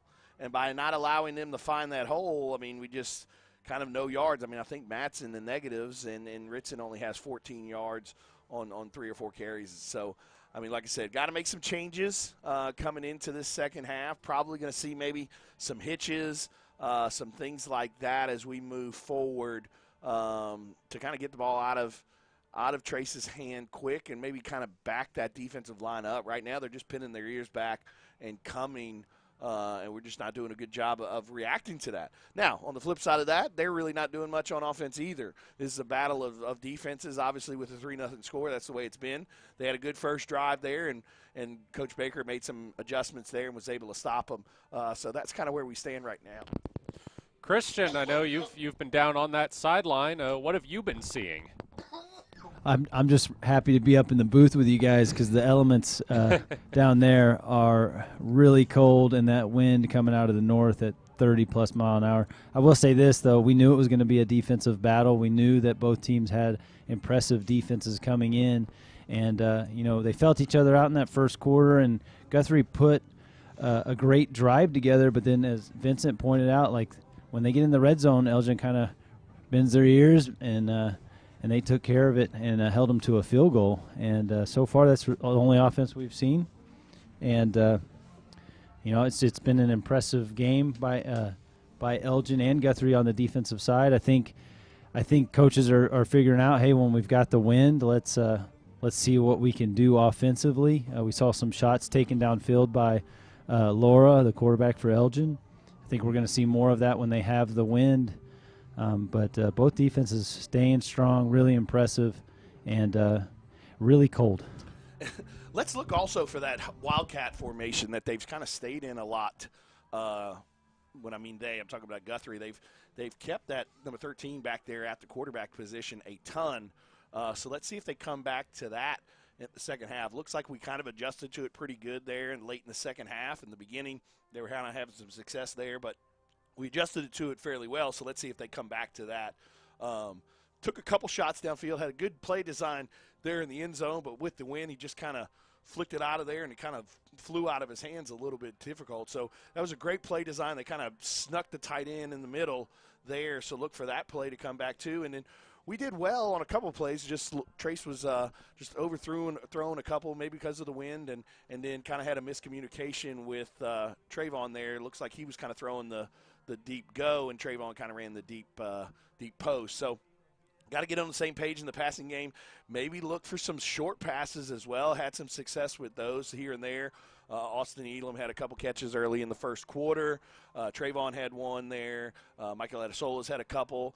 We did well on the deep comeback as well. So maybe not as many shots downfield to try and, one and done it, but maybe kind of do those 7 and 8 yards and kind of get that going. If you complete 4 or 5 of those in a row, or you complete a couple of those on a first down here and there, that's going to open things up for Matt and Ritson to find maybe some holes there.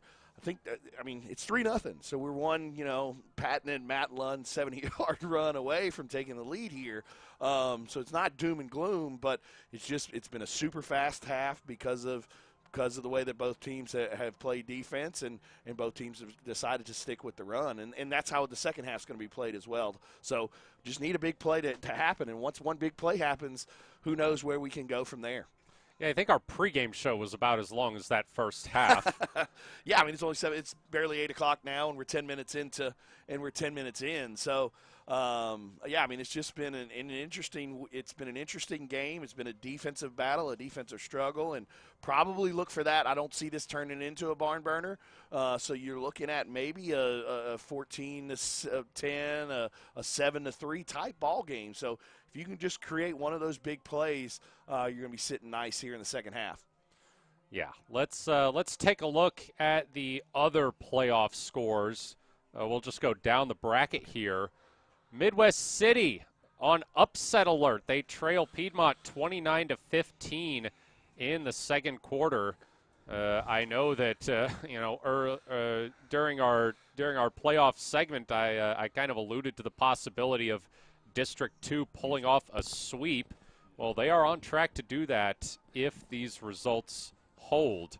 McAllister and Collinsville. McAllister has a 12-7 lead at halftime. Coweta and Claremore. Coweta up 34-0 in the second quarter. Bishop McGuinness and El Reno. The Indians are hanging with the Irish. It's a 14-8 lead for Bishop McGuinness in the second quarter. Carl Albert up 27-0 over MacArthur. Squirtle says it's still the first quarter, but I imagine they've moved beyond that by now. Yeah, I would think so. We'll see if we can get something more recent. Del City and Bishop Kelly are tied at 7 in the second quarter, so another possible upset brewing there. And Grove with a 21-7 lead over Sapulpa in the second quarter. Yeah, the one that stands out there, no doubt about it, is that Midwest City game. Obviously, Piedmont's a good team, and you thought they were, but Midwest City you thought would be able to pretty much handle them, but obviously that's why they play the game. So I think again, and we've said this a lot tonight, I know I have said, but weather and outside elements are going to affect teams differently than others. Well, and that's true. We saw some footage of some of the games in Oklahoma City, and it looks like the snow up there is coming down pretty good. So that obviously probably is playing a little bit of a factor in some of those games as well. Midwest City, though, likes to keep the ball on the ground, so that snow shouldn't really affect them too much. But obviously Piedmont had a good plan coming in, and they did their homework, and they're doing well right now. Yeah, the flex bone is always tricky to prepare for, and it's always tricky to play against. Just ask Oklahoma back in 2018. I was sitting in the third row of the student section when Army, running the triple option, took us to overtime. I remember that game quite well.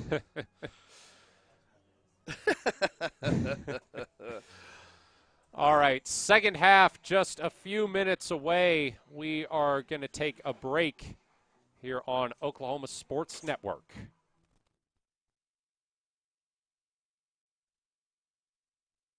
This OSN playoff football game is brought to you by Vincent Saylor from State Farm Insurance. Bank First is uniquely Oklahoman, deeply rooted in over 50 communities statewide. From those roots, our investment in education springs forth, helping to raise the Oklahoma leaders of tomorrow while providing financial strength to the business leaders of today. That's the kind of loyalty that helps entire communities thrive. Bank First, loyal to Oklahoma, loyal to you. They say the best way to be a good neighbor is to know your neighbors and give a little help when they need it. And when you need a little, you can find help at Ace Hardware in Elgin. Not only do they offer everything from grills to flowers, paint, hardware, and tools, they offer experience to help guide you through the process. And they're happy to take the time to make sure you can do it right. Ace Hardware of Elgin. They're more than just a hardware store, they're your neighbors. Ace Hardware, 7796 Highway 277 in Elgin. At Bill Miller and Noble Heating and Air Conditioning, we take pride in our quality air conditioner and heater repair and replacement services, as well as providing the highest customer satisfaction. Bill Miller and Noble Heating and Air Conditioning has been serving Lawton and the surrounding area for over 25 years. We have the knowledge, equipment, and trained technicians to take care of all your heating and cooling needs.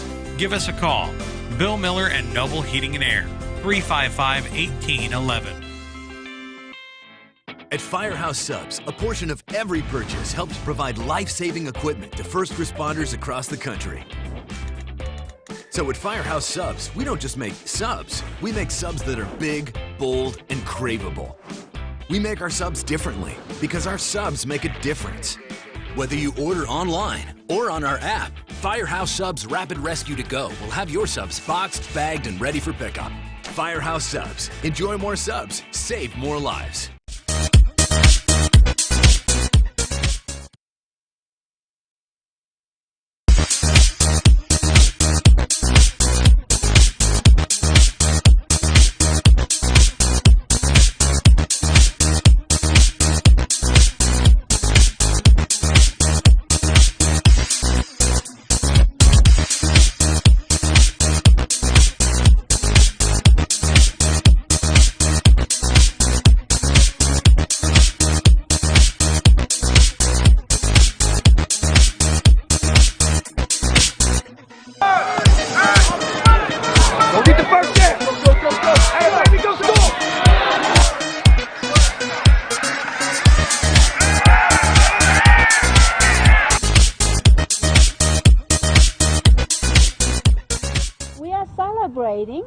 Here at Pam and Barry's team, we've been helping you through the real estate process for more than 20 years. We want to thank you for choosing our team to help you. We sold our house at full asking price, and it took less than about a week to get our full asking price with Pam and Barry. Don't go at it alone. Let us handle it all here. We're not bragging, we're just applying for a job. Do you have questions about your retirement? As a private wealth advisory practice of Ameriprise Financial Services, Wall Lavender & Associates can help.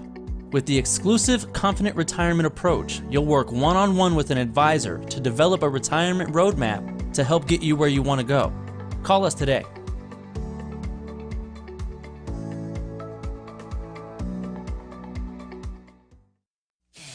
Are you looking for more than just a job?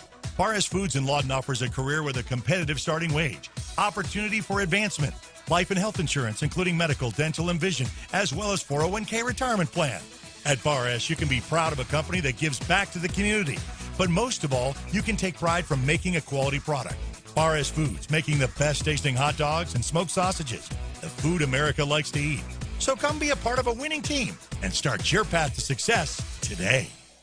This OSN playoff football game is brought to you by Vincent Saylor from State Farm Insurance. Welcome back. We are just 3 minutes away from the second half with Elgin trailing 3-0 against Guthrie. We do have a few more score changes from what we were reporting earlier. Midwest City has now cut Piedmont's lead to 29-21 with a minute 11 remaining in the first half, and we just saw a video on Twitter. It is snowing. Yes. In Midwest City, like snowing. The field is covered. Like think a late season game at Gillette Stadium. Yeah. With the New England Patriots. It looks like that. Yeah, I'm looking at it going, okay, that's the Tuck Rule game. I mean, the field is completely white. It is an interesting deal there. Not quite as bad here. Obviously, real cold. Wind is playing a little bit of a factor. But it's 3-0. Defensive battle. Christian, what you got down there? Down here on the field again, it's it's gotten a little colder, but the difference is the wind. The wind's died down from about 30 to about 18 miles an hour, but still cold. Feels like 29. That's still a big difference, though. I mean, 10 miles an hour makes a big difference in the passing game and the kicking game. So, be interested to see how it holds up the rest of the night. This game is brought to you exclusively by Vincent Saylor State Farm. Tonight. Some more updates for you. Bishop McGuinness has extended their lead to 22-8 over El Reno at halftime. And Grove now leads Sapulpa 28-14. So Sapulpa was making a little bit of a run there. But it was answered by the Ridge Runners. Ridge Runners, huh? That is, yes. I tell you what, I had to Google that. Apparently, what is a Ridge Runner? Apparently, it refers to people who used to run moonshine, and they would have to go, along the ridges instead of down in the canyons where they knew the police would be. My wife and my wife was a college cheerleader. My father-in-law was the head coach of the Arkansas Monticello Boll Weevils. Ain't nothing more evil than a dang boll weevil. So and then within that conference, used to be the old GSC. I think they're in the conference with a bunch of the Oklahoma D2 schools now. You had the Southern Arkansas Mule Riders, the Delta State Statesmen, but their mascot is a fighting okra. So you've got a okra with some boxing gloves on. That's why my father-in-law played college football. So a lot of interesting mascots around the country. Oh yeah, and the Ridge Runner is one as well. I always appreciate some creativity and originality in a mascot. I mean, there are so many like Wildcats and Warriors and Tigers. Yes, exactly. Tigers. Hey, don't get me started about Cougars. the Tigers this week. Don't get me started about the Tigers this week. Go Tigers! Taking care of business against those pesky Roll Tiders last week. Oh yeah, me and my fellow OU hockey broadcasters watched that game in our hotel room as we went up to Tulsa for their game against Oklahoma State at the BOK Center. I'm not with them anymore, but the guys that I passed it down to invited me back to help them, and it was a lot of fun. Yeah, we got back to our hotel room in time to see the Tigers knock off the Tide as the Wayne's drive-in kickoff is Hopper up to the 40.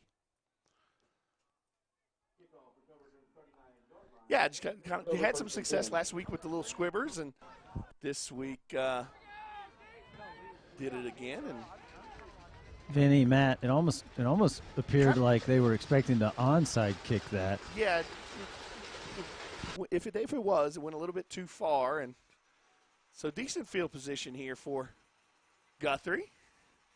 Come out in a normal formation rather than the Wildcat, and he breaks one tackle, but is brought down by the group. Yeah, great job by Andre Crabtree there getting to the edge, and fortunately wasn't able to wrap up, but still caused the timing of the play to be messed up, and the rest of the gang was able to rally and get there for the no gain on the play. Second and long, like where we like to keep them.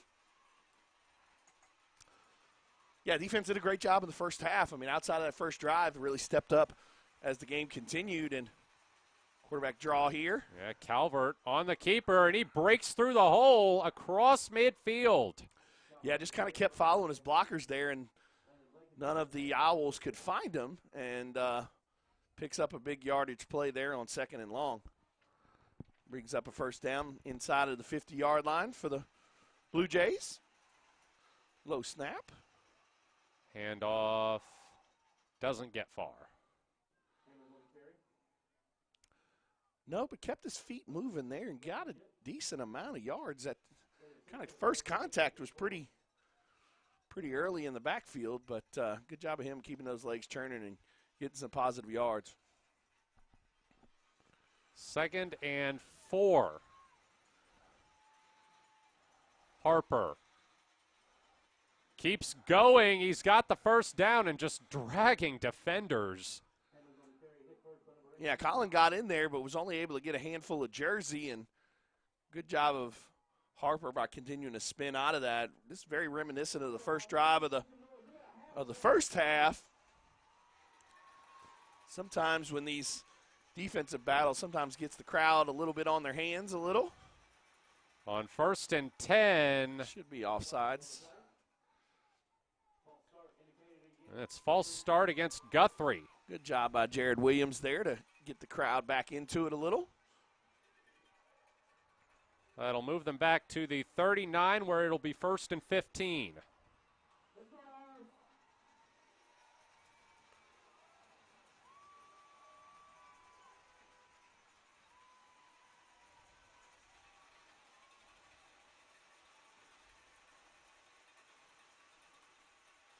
Calvert on the keeper.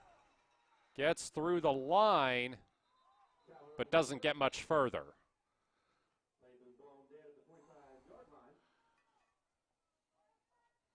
Yeah, just a fake outside zone and quarterback keep up the middle. Good job by the defensive line staying at home. Shea Spencer. 2nd and 11.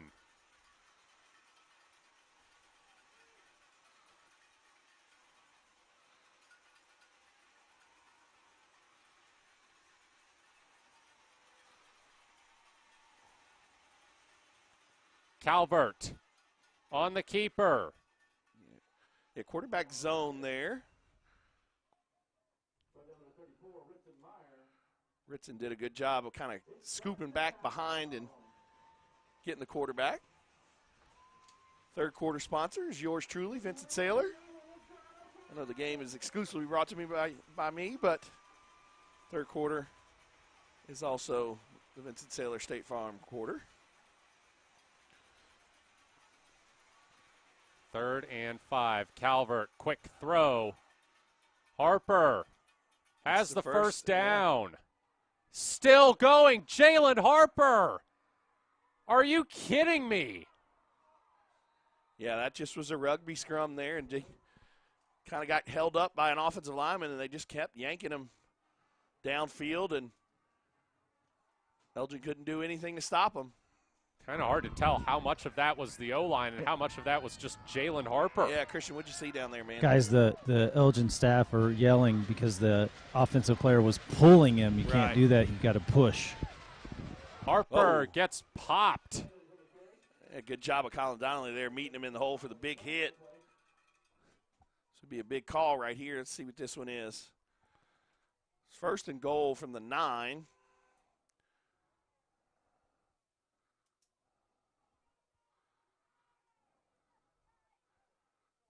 Illegal formation or false start, one or the other. It's illegal procedure against Guthrie. So that'll push him back to the 14. Was curious what we were going to do there. Stopped him for no gain, but still 1st and goal.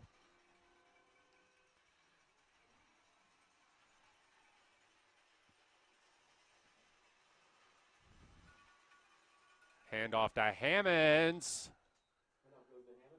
Was able to trip him up right past the line of scrimmage. Gets back to the original line of scrimmage. So brings up kind of right where we were. 2nd and 9.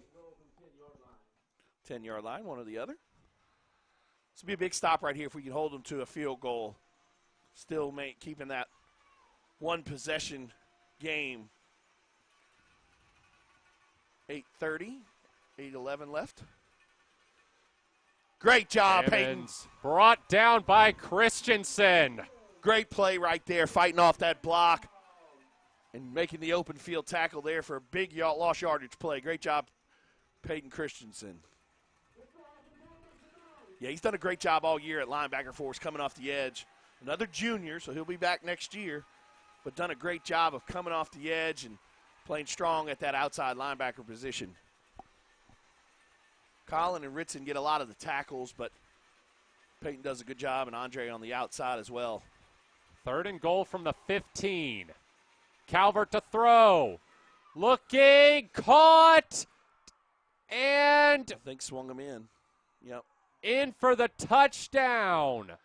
Yeah, just a deep in route there and a little bit too much cushion, and then by the time they got there to tackle him, kind of swung him directly into the end zone. Makes it a 9-0 lead there for the Guthrie Blue Jays. Jalen Shelf with the reception there. Yeah, good throw and catch. Kind of found that area in the zone that we were unable to cover. PAT is good from Noah French, so it's 10-0 Guthrie. We'll be right back. You're watching Elgin football on Oklahoma Sports Network. This OSN playoff football game is brought to you by Vincent Saylor from State Farm Insurance. Hey there, I'm Trent Logan. Just so happens, I like to sell houses the fancy way.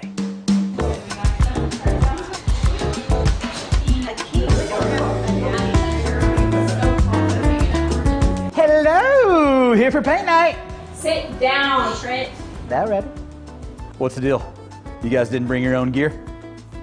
I'm so dadgum fancy. When I do art and stuff, I don't even have time to take a break. Tender me, babe. You know, you can buy or sell your house with any realtor, but if you want to do it the fancy way, call me. Cheers. This OSN playoff football game is brought to you by Vincent Saylor from State Farm Insurance. Welcome back. Elgin trailing 10-0 after a 10-yard touchdown catch by Jalen Shelf. Kickoff brought to you by Wayne's Drive-In, a Lawton tradition since 1950. Good return there by Trayvon Crabtree up to the 35. Yeah, decided to kick that one downfield a little bit more than normal, and Trayvon did a good job catching it on the run and getting his momentum going upfield and gets his good field position here. Elgin needs to answer here. Yeah, I mean, it's not a must-score drive here. Obviously, it's still early in the second half, but the way that the first half went, you don't want to give that Blue Jay defense any more confidence than they already have, so would be an important way to answer. Pass tipped at the line. Yeah, just Eli Maroney getting in there. Yeah, just try to get a quick hitch that we were talking about early and kind of had some success with in the first half, trying to get an easy 4 or 5 yards, pitch and catch, but good job of him coming from his defensive end spot and finding the ball and jumping up and blocking it. That's what you're taught of as a defensive lineman. If you're not able to get to the quarterback, get your hands up and good things can happen. 2nd and 10. Laura under pressure. Gets out of it, but goes down.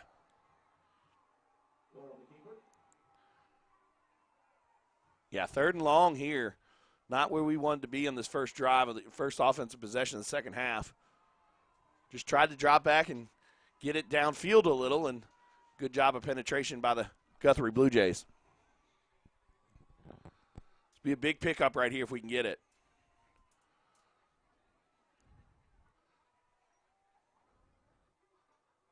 Laura under pressure. Gets out of it but falls down again, and Elgin's going to have to punt. Yeah, good job of the defensive front again. I mean, just man-on-man blocking and just not able to stop the penetration, and Trace doesn't have enough time to get the ball out towards the first down marker.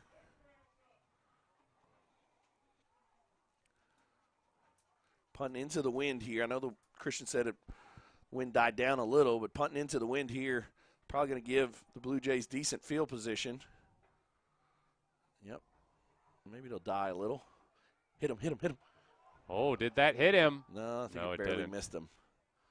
That would have been huge. That would have been similar to what happened in the MacArthur game where the ball just sort of glanced off the ankle of an Elgin blocker, and the Highlanders were able to dive on it. Yeah, defense needs to come up with a big stop here. I mean, defense did a good job of keeping us in that first half, only holding them to 3. Obviously gave you up the touchdown there on the last drive, but this is a big drive for the defense. They've been on the field a ton tonight, but really need to bow up, and somebody needs to make a play here. Hammonds pursued and wrapped up by Brody Morrison. Yeah, good job of penetration there by Peyton. This time, running back was able to avoid him, but by the time he bubbled back, it allowed Brody to make the open field tackle for a short yardage play.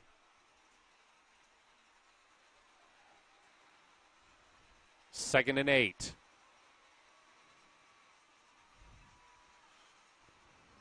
Hammonds through the middle, and he should have the first down.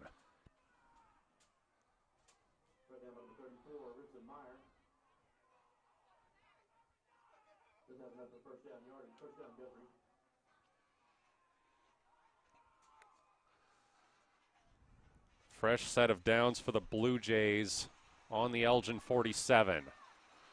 5 minutes left to go in the third quarter. In that Wildcat formation again. Harper down to the 40.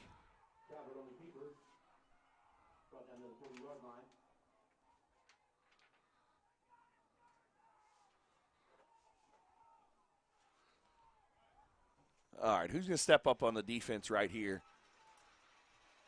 Somebody needs to take matters in their own hands and kind of make a big play.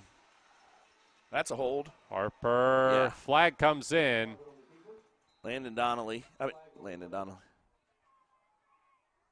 Blankenship looked like he got kind of tackled there for a second.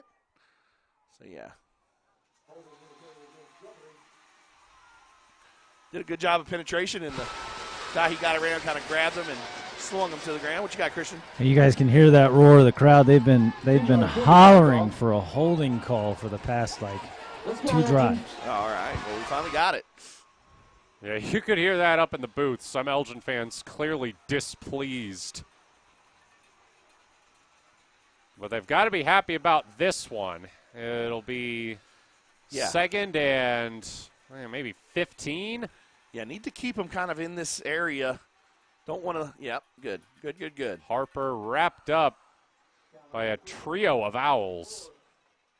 Yeah, didn't want to let them get 7 or 8 yards there. Keep them at this third and beyond 10, and could be 4-down territory. I mean, you got a 10-0 lead. Your defense is doing very, very good, so it could be 4-down territory, but it's imperative if we want to avoid that to make this a no yardage or lost yardage play. 3rd and 11. Calvert to throw. Come on, Richard. Pressured. Meyer brings him down. Yeah, Richard did a great job of coming off the edge unblocked and just kept chasing and was able to get the big sack there. Now it's going to force a punt no matter what. Big play by the freshman.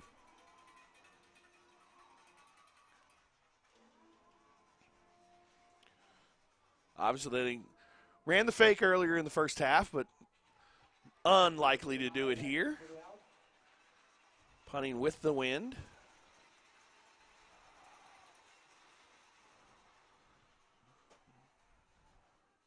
Meyer going to run with it from the 15.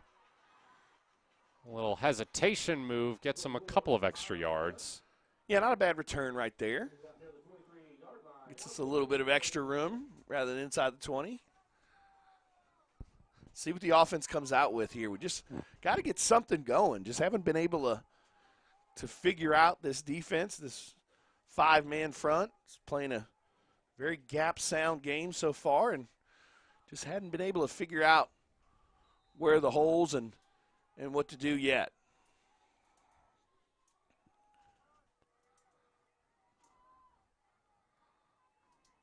On first down, Laura hands it off.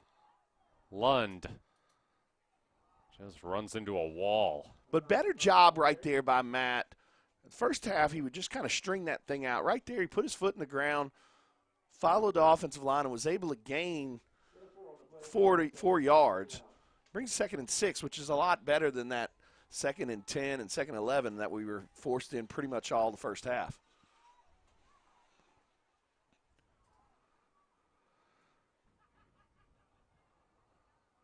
Elam Yeah, they just do a good job of staying at home. So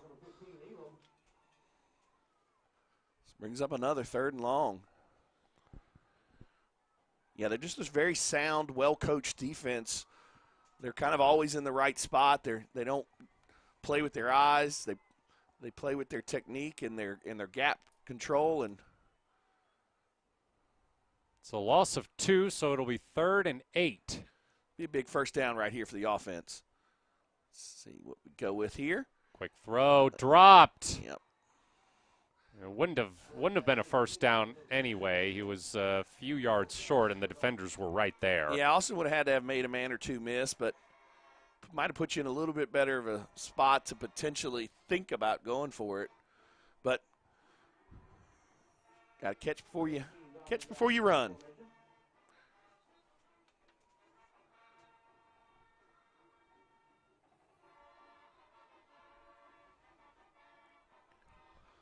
$1:55 left in the 3rd quarter.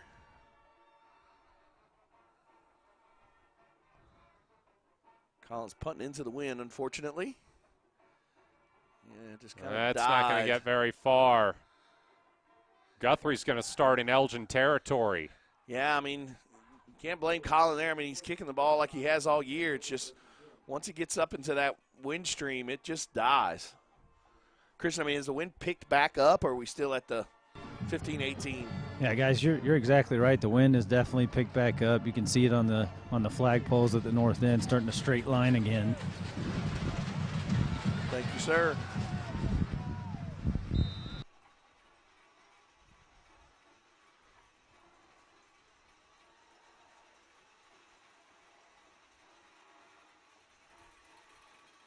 Harper. Short gain. I think he had to shove aside one of his own blockers there. Yeah, he does a good job of keeping his feet moving and kind of twisting and turning and always moving forward. 2nd and 6 here. Again, this is a big stop for the defense. I mean, can't go down 3 scores heading into the 4th. We're still within striking distance at 10.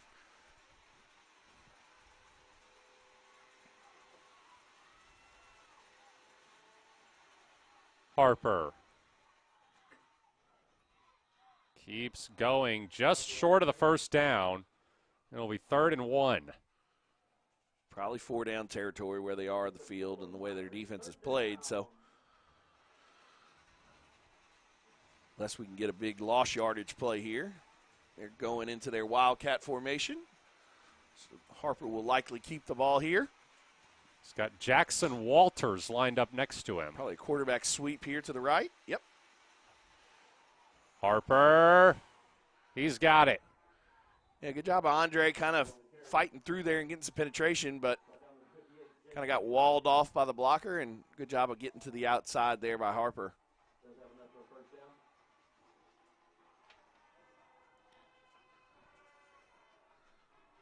Got 24 seconds left. They may let this thing run down. Do they have to? Oh, the play clock is. Okay. They got to get one more snap off. Yeah. Oh, and it's stop clock, too, because it went.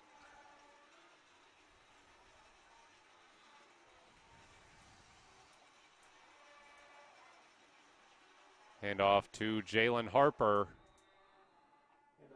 It's a short gain, and to that the 4th should quarter. do it.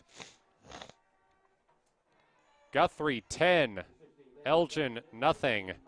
Now 11 straight quarters without giving up a point for the Blue Jays. We'll see if the Owls can break it when we come back. You're watching Elgin football on Oklahoma Sports Network. This OSN playoff football game is brought to you by Vincent Saylor from State Farm Insurance. When I'm flying, I put my helmet on, my visor down, my mask up. You don't know who I am. Whether I'm African American, Asian American, Hispanic, white, male or female. You just know I'm an American Airman kicking your butt.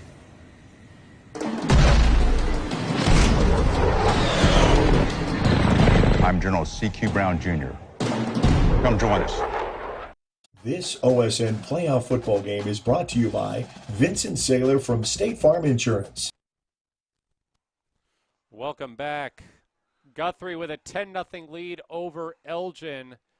They've got 2nd and 6 on the Owls' 22.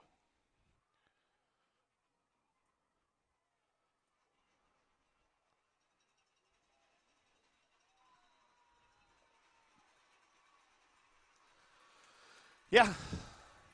4th quarter here. Calvert on the keeper.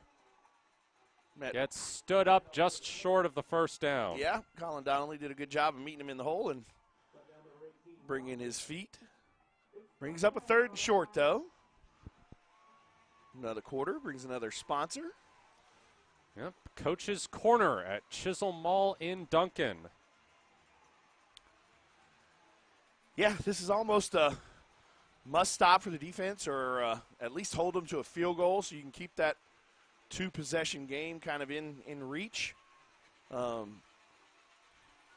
Quarterback. There goes Harper. Down to the 15. Yeah, they just line up in that Wildcat formation and just kind of quarterback power, quarterback sweep. Does a good job of following his offensive line. See somebody on defense here step up and make a big play. Looking at some of the other scores, Grove has now opened up a 42-14 lead over Sapulpa. Well, that one's probably done. So the winner of this game will more than likely be headed there next week. Harper down to the 10.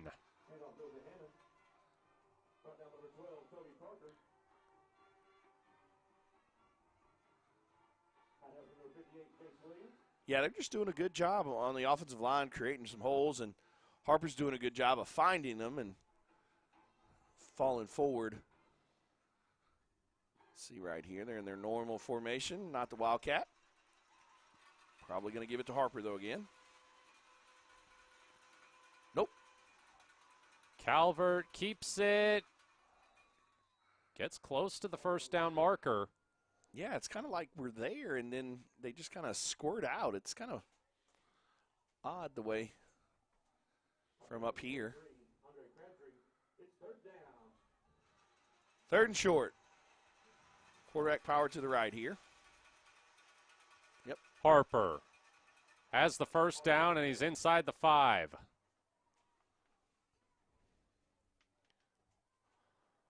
This has really just been kind of a death by 1,000 cuts type of game for Elgin.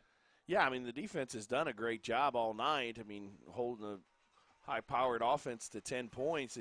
They've been on the field a ton, which makes it difficult. And Harper direct snap, and he's got the touchdown. Yeah, we're tackling kind of from the side. So when we're tackling from the side, we're allowing that extra 2 or 3 yards to get in there. It makes it a 16-0 lead. If they make the extra point here, it'll be a 3-score game and kind of put ourselves behind the 8 ball a lot. Yeah, given how this game has gone, yeah, you have to wonder if this might be the dagger here. Yeah, we're gonna have to have an explosive play or two to get back into this one. But a lot of football left to be played with 9 minutes and 30 seconds left in the 4th quarter. PAT is good from Noah French, so it's 17-0 Guthrie. We'll be right back here on Oklahoma Sports Network. This OSN playoff football game is brought to you by Vincent Saylor from State Farm Insurance. Hi, I'm Dr. Todd Bridges. And I'm Dr. Nathan Buckner. Did you know our dental practice is one of only 6% of practices in the United States that provide care from an all-digital platform? We fabricate crowns, bridges, and place implants with advanced digital technology. If you want to be part of this digital revolution in dental care, call us today at 248-6700 or visit our website at bridgesandbucknerdentistry.com. We look forward to providing you with exceptional dental care. This OSN playoff football game is brought to you by Vincent Saylor from State Farm Insurance. Welcome back. A 5-yard touchdown run from Jalen Harper makes it 17-0 Guthrie. 9:30 to go in the fourth quarter. This kickoff brought to you by Wayne's Drive-In, a Lawton tradition since 1950.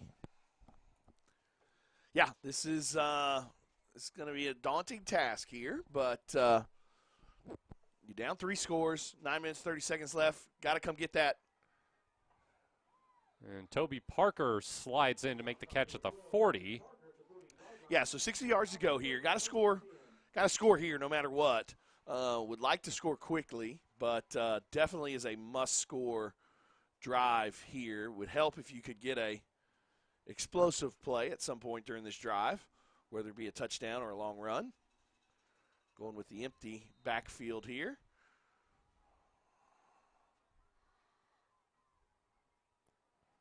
Quick throw to Lund. He is swarmed immediately. Yeah, and Lund and Ritson and some of the other guys out there trying to get your athletes the ball in space, and good job of pursuit there by the secondary of Guthrie.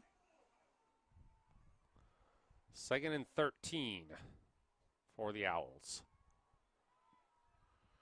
Trayvon up top by himself. Kind of one-on-one coverage up there. Got Austin and Mike down here to the quarter. Myers going to throw it, and it's short of Adesolo. They ran that play against Noble, and it was successful. Not here. Yeah, just a little underthrown there. Guys, Adesola had his man beat. If he leads him, man. Yeah. That's a tough position, though, for Ritson there. I mean, obviously hasn't thrown a ball in a while. It's super cold out there, and got to pick up this first down here, though. Probably 4-down territory, so don't need to pick it all up at once, but would love to pick it up. Oh, timeout here. It's a timeout for Elgin, so we'll take it with him. You're watching Owls football on Oklahoma Sports Network. This OSN playoff football game is brought to you by Vincent Saylor from State Farm Insurance.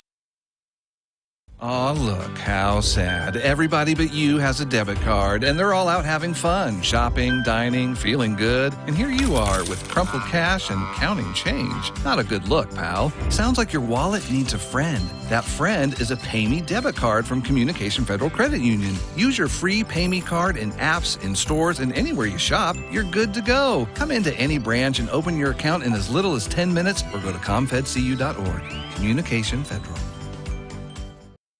This OSN playoff football game is brought to you by Vincent Saylor from State Farm Insurance. Welcome back. 3rd and 13 for Elgin. Yeah, like I said, right here is not necessarily – would love to pick it up and keep the drive moving, but got to at least pick up 6 or 7 to put yourself in a manageable 4th down spot. Empty backfield here. Got to get out of it quick. Laura under pressure. Takes off with it, but doesn't make it back to the line of scrimmage. Well, he actually does, but no further than that. Yeah, just kind of went to that empty formation, and they decided to bring that middle backer and had more than we could block, and not much for Trace to do there. Only thing potentially, I mean, Trace needs to know that that there's an unblocked man and try and get it out of there a little bit faster, maybe like a hot route or something. But oh, dangerous right there. Dangerous kick. That was Tyron Eaton back there on the return. Yeah, I don't think Coach necessarily wanted him to try and field that as he's falling, but still kind of went directly into his hands, and kind of all the bounces so far tonight have gone Guthrie's way, unfortunately. Let's see if somebody on the defense right here can get a strip or something. Need to have something good happen. The fans are kind of on their hands right now, and Yeah, 8 minutes to go. Elgin needs a turnover here. They've already forced one tonight. Yeah, quick 3 and out or a turnover is a must. Good start right there. 1 first down. Talked about it as key to the game, and we win the line of scrimmage. And defense hasn't done a bad job of that. Offense just has not been able to get any push on the Guthrie defensive line, and Guthrie's done a great job of winning the line of scrimmage on the defense side of the ball, and obviously have held the Owls to no points. 2nd and 9. Hammonds into the secondary. Brought down close to the 40. Yeah, good job of penetration there by the defense, just unable to wrap them up in the backfield. Defense has been on the field a ton tonight. I mean, they've played well. They've just been on the field too long.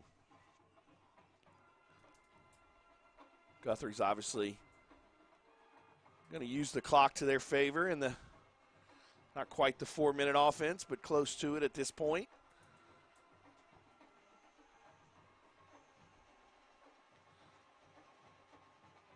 Hammonds picks up 2.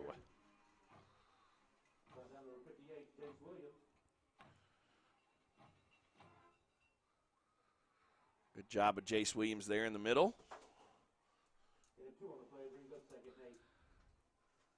2nd and 8 here. Guthrie's going to keep the ball on the ground and try and churn and burn as much clock as possible on this drive.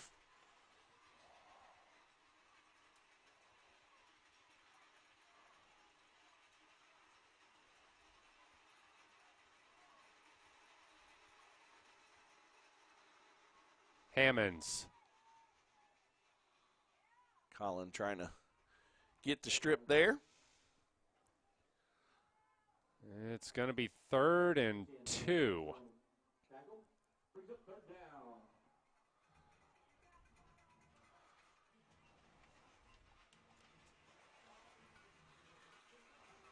Checking in on the other scores. Piedmont up 37-21 now over Midwest City in the 3rd quarter. Bishop McGuinness up 37-8 over El Reno. As a flag comes in, and Carl Albert up 45-0 over MacArthur. So it looks like District 2 may very well pull off the opening round sweep.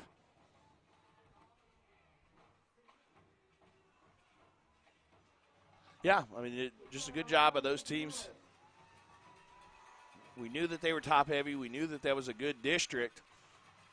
Not sure what happened. Obviously, the weather's probably playing a little bit of a factor up there at Midwest City.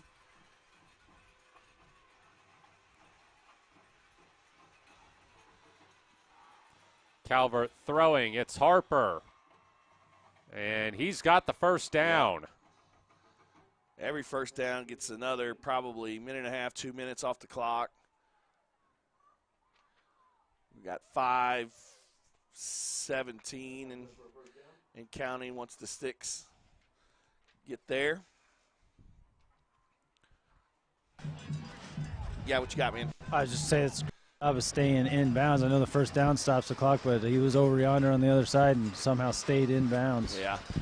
Like I said, every first down is going to eat another 2 minutes if we don't start using some timeouts. Harper, spin move, fighting for more yards. It'll be a gain of 4.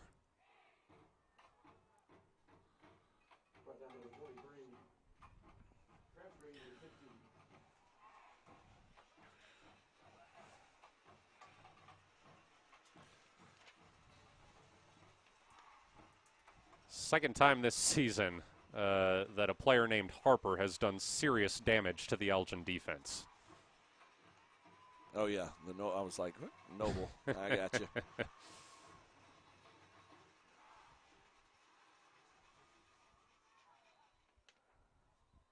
We don't keep stats for the other team, but I would imagine Jalen Harper's well over 100 by now. Yeah, I would think so. will take this timeout with them. Yep, you're watching Elgin football on Oklahoma Sports Network. This OSN playoff football game is brought to you by Vincent Saylor from State Farm Insurance.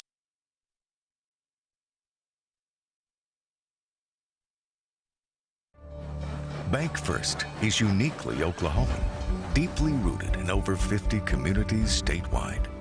From those roots, our investment in education springs forth, helping to raise the Oklahoma leaders of tomorrow while providing financial strength to the business leaders of today.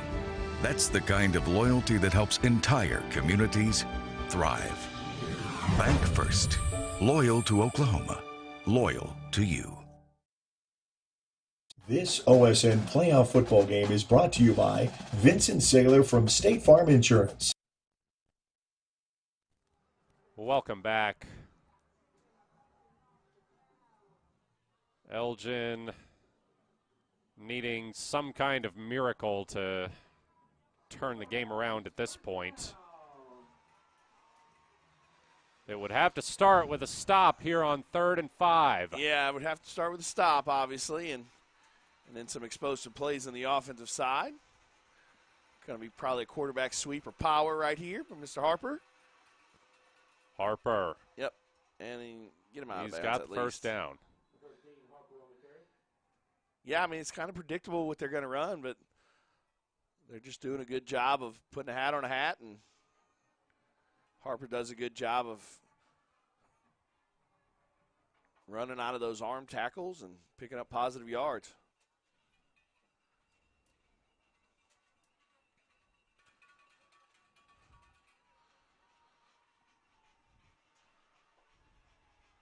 So he did go out of bounds. The clock does not start, so still a little over 4 minutes.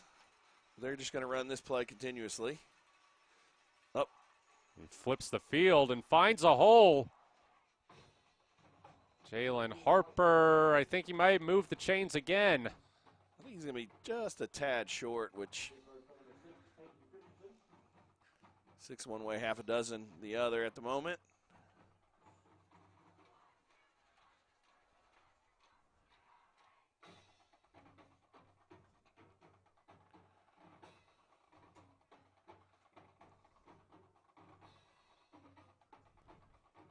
I don't know if the clock should have stopped there, but I don't think Elgin fans are going to complain about it. No. I think they were trying to figure out whether or not it was first down. Then when they realized it wasn't, we maybe saved ourselves about 15 seconds. They restarted the play clock, but it started at 25. They're going to let this thing go all the way down and run the same play. Down to the 20 goes Jalen Harper. Andre Crabtree still fighting. Like to see that. Ritzenmeyer out there. Said defense has just been on the field a ton tonight and played a pretty good game. I mean, obviously it's 17-0, but have played a pretty good game overall. Just have been on the field way too much tonight.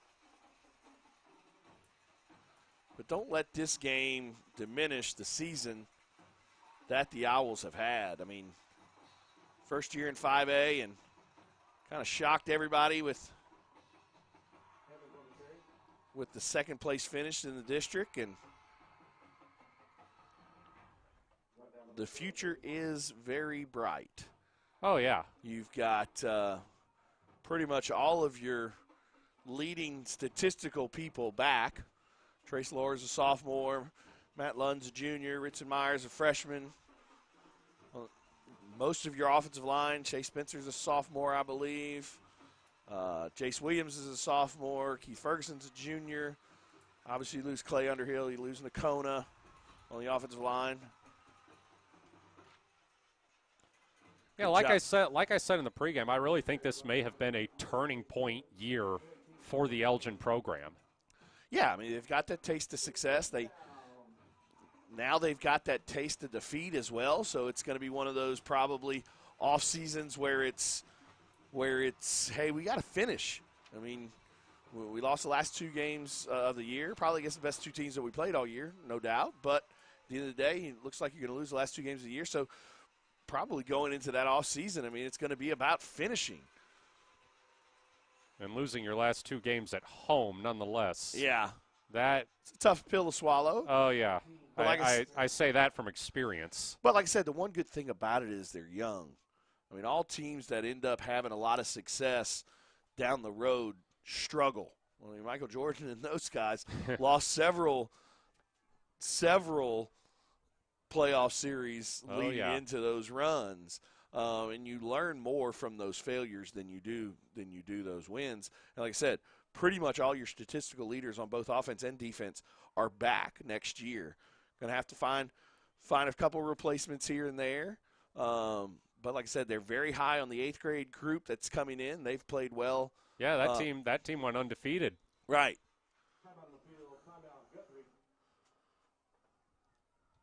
And Guthrie will take a timeout. I assume they might just kneel it out from here. Well, yeah, you have an 8th grade team that went undefeated, a JV team that was 5-2. Well, JV, I mean, that a lot of these kids are kind of the way that the numbers are right now. A lot of those kids are playing both, so they're really excited about the 8th grade kids because what's going to happen now is with that 8th grade crew coming in, that's going to give Colin Donnelly, Ritson Meyer, some of those guys that play so much on defense and might give them another snap or two that they can take off and be more fresh coming into that fourth quarter. Once you start to get some depth, that's when things can really progress and you can kind of start seeing the fruits of building a program. And that's where Coach White is right now. He's building a program, and this was a step in the right direction. Yeah, they're going to kneel this one out here. Guthrie takes a knee, and that's about it. They'll do it one more time. But the Blue Jays will notch their 3rd straight shutout and 5th of the season to advance to their 4th state quarterfinals in the past 5 years. They'll head to Grove next week. And a disappointing end for Elgin. You lose your last 2 games at home. Yeah, but if this Guthrie team can go a long way if they play defense the way they played tonight. It'll be an interesting game next week with them in Grove. But again, I mean, I know the kids are hanging their heads right now and not the outcome we wanted tonight, but definitely got to give kudos to where this program is and where it's going and the season that we had overall. It's going to be a tough one for a couple weeks, obviously. But when you look back on it, it's definitely been a successful season and like the direction of where it's going and can't wait to see what Coach Wyatt has in store for the next couple years.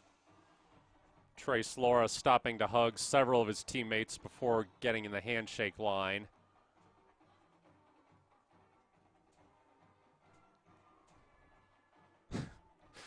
I think some of the Guthrie players are down there. Yeah, getting the gritty in. They're hitting the gritty. I'll tell you what, they during the pregame, they were warming up. Elgin played the cha-cha slide over the PA system, and about half of them were down there doing the dance. So this is clearly a bunch that likes to keep it loose. And it certainly worked well for them tonight. Yeah, kudos to them. Good job, and great job by their defense. And like I said, great job by the Elgin defense. Elgin offense just couldn't get anything going tonight. Just tried several different things and just couldn't find that one deal. Just couldn't. Yeah, just our running game has been so successful all year, and they did a great job of just being gap sound on defense and just couldn't find those gaps. And this is definitely one to learn from.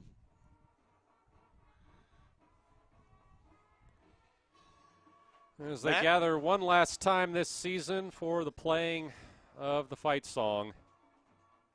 And we want to take a moment to thank those of you who've watched our broadcast this year, whether this was the only game you watched or you watched every game here on Oklahoma Sports Network. We definitely appreciate your support. I know I was told that last week's game against Midwest City drew over 6,700 viewers. Yeah, the largest on the network this year. So thank you, everyone, for all you've done and watching us and following the Owls. And we look forward to bringing you more games next year. And I think my old OU hockey broadcasts used to top out at about 67 period. So this is quite a step up, I tell you. For me personally, this was my first year with OSN, and I've really enjoyed it. I've had a lot of fun getting back into football and calling games for this Elgin team. I know, quite unlike you, Vincent, I am not from around here. Well, I'm far from around here, but I live here now. Well, yeah. But, I really appreciate getting a chance to call these games and see what this Elgin program's about. I think, I think this is a program with a really bright future. And I may or may not be around here next year, depending on, what happens in my own career. But either way, I think I'm gonna continue to enjoy following Elgin football wherever I am. Matt, you're an honorary Owl. How about that? I appreciate that. Yeah, it's just like I said. It's been a great year. This one is going to sting. It's going to sting for a while, but at the end of the day, I mean, when we look back on it, it's been a great year. It's been great things, and we'll see. I think we do have. Yeah, Christian Lawyer is with Elgin head coach Chalmer Wyatt. Christian. Thanks, guys. I'm here with Coach Wyatt. Coach, what can you say about this group this year? Man, I mean, overachievers, fighters, hell of a ball club. They're real special to me, and you won't find another group that just fights like that. This being your first group of seniors to go through your program, I saw a lot of emotion in the huddle. You're obviously emotional right now. What does this team mean to you personally? Everything. Everything. I mean, that's all there is to it. Absolutely. Well, Coach, I know you want to get in there with your players and talk about this. You got a bright future ahead. We appreciate you being a part of the network. Absolutely. Appreciate you guys covering us. You guys do a great job. Thank you, Vincent, Matt. Great job this season. Let's do it again next year. Hey, Coach, the future is super bright, man. We're looking forward to it. And he said the future's bright. He's looking forward to it. Thanks, right. Coach. That's right. Back to you guys. Yeah, we definitely appreciate Coach Wyatt and, how open he's been with us and, very, very collaborative. He's helped us out a lot. He's even given us the roster for the other team on occasion when we've had trouble getting it. So, definitely enjoy working with him. And as we said, with him at the helm, the future is very bright for this program. Yeah, no doubt about it. Like I said, don't let this loss tonight kind of define the season. If you would have told us that we would have had a home playoff game and we would have finished the season 8-2 and second in the district and like I said, had a home playoff game, we would have taken that no matter what. It's tough right now. It's a tough pill to swallow right now. I know the kids, especially those seniors, I mean, most of, I would think pretty much all those seniors, this is the last time they're going to put those pads on. And it's a difficult thing. I remember my last game in college. It was a difficult night and a difficult day. But at the end of the day, when you look back and you reflect on it, they had a great year, great way to go out. Especially these seniors have not had much success in the 3 years that they've been on the varsity level. So to have this on their last year, it's just been a fun year, and it's going to be a fun future. Like I said, got to keep people healthy, got to make sure that they continue to work. That's the one thing. Don't rest on this. Make sure that you understand this hurt and make sure that these kids understand that hurt and make sure that you work towards getting better next year and taking that next step. All good teams fail in the beginning, and then they find a way to find and figure out how to take that next step, and I think that's where we are right now. So good luck to the Owls. It's been an incredible year covering you guys, to Coach Wyatt, to Coach Baker, to Coach Castro, and the rest of the staff. We hope you guys continue to work and look forward to next year, and I'm sure I'll be hanging out at some spring practices and seeing what's going on with you guys. Yeah, I agree with everything you just said, Vincent. Really nothing to add there. So I guess we'll just take it home one last time.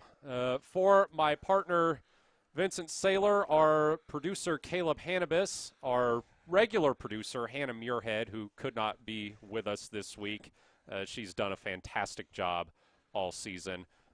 Special thanks to our sideline reporter for tonight, Christian Lawyer, and our always dependable camera operator, Heather Shin, who had to brave some pretty tough conditions up there tonight, along with Christian down on the sideline.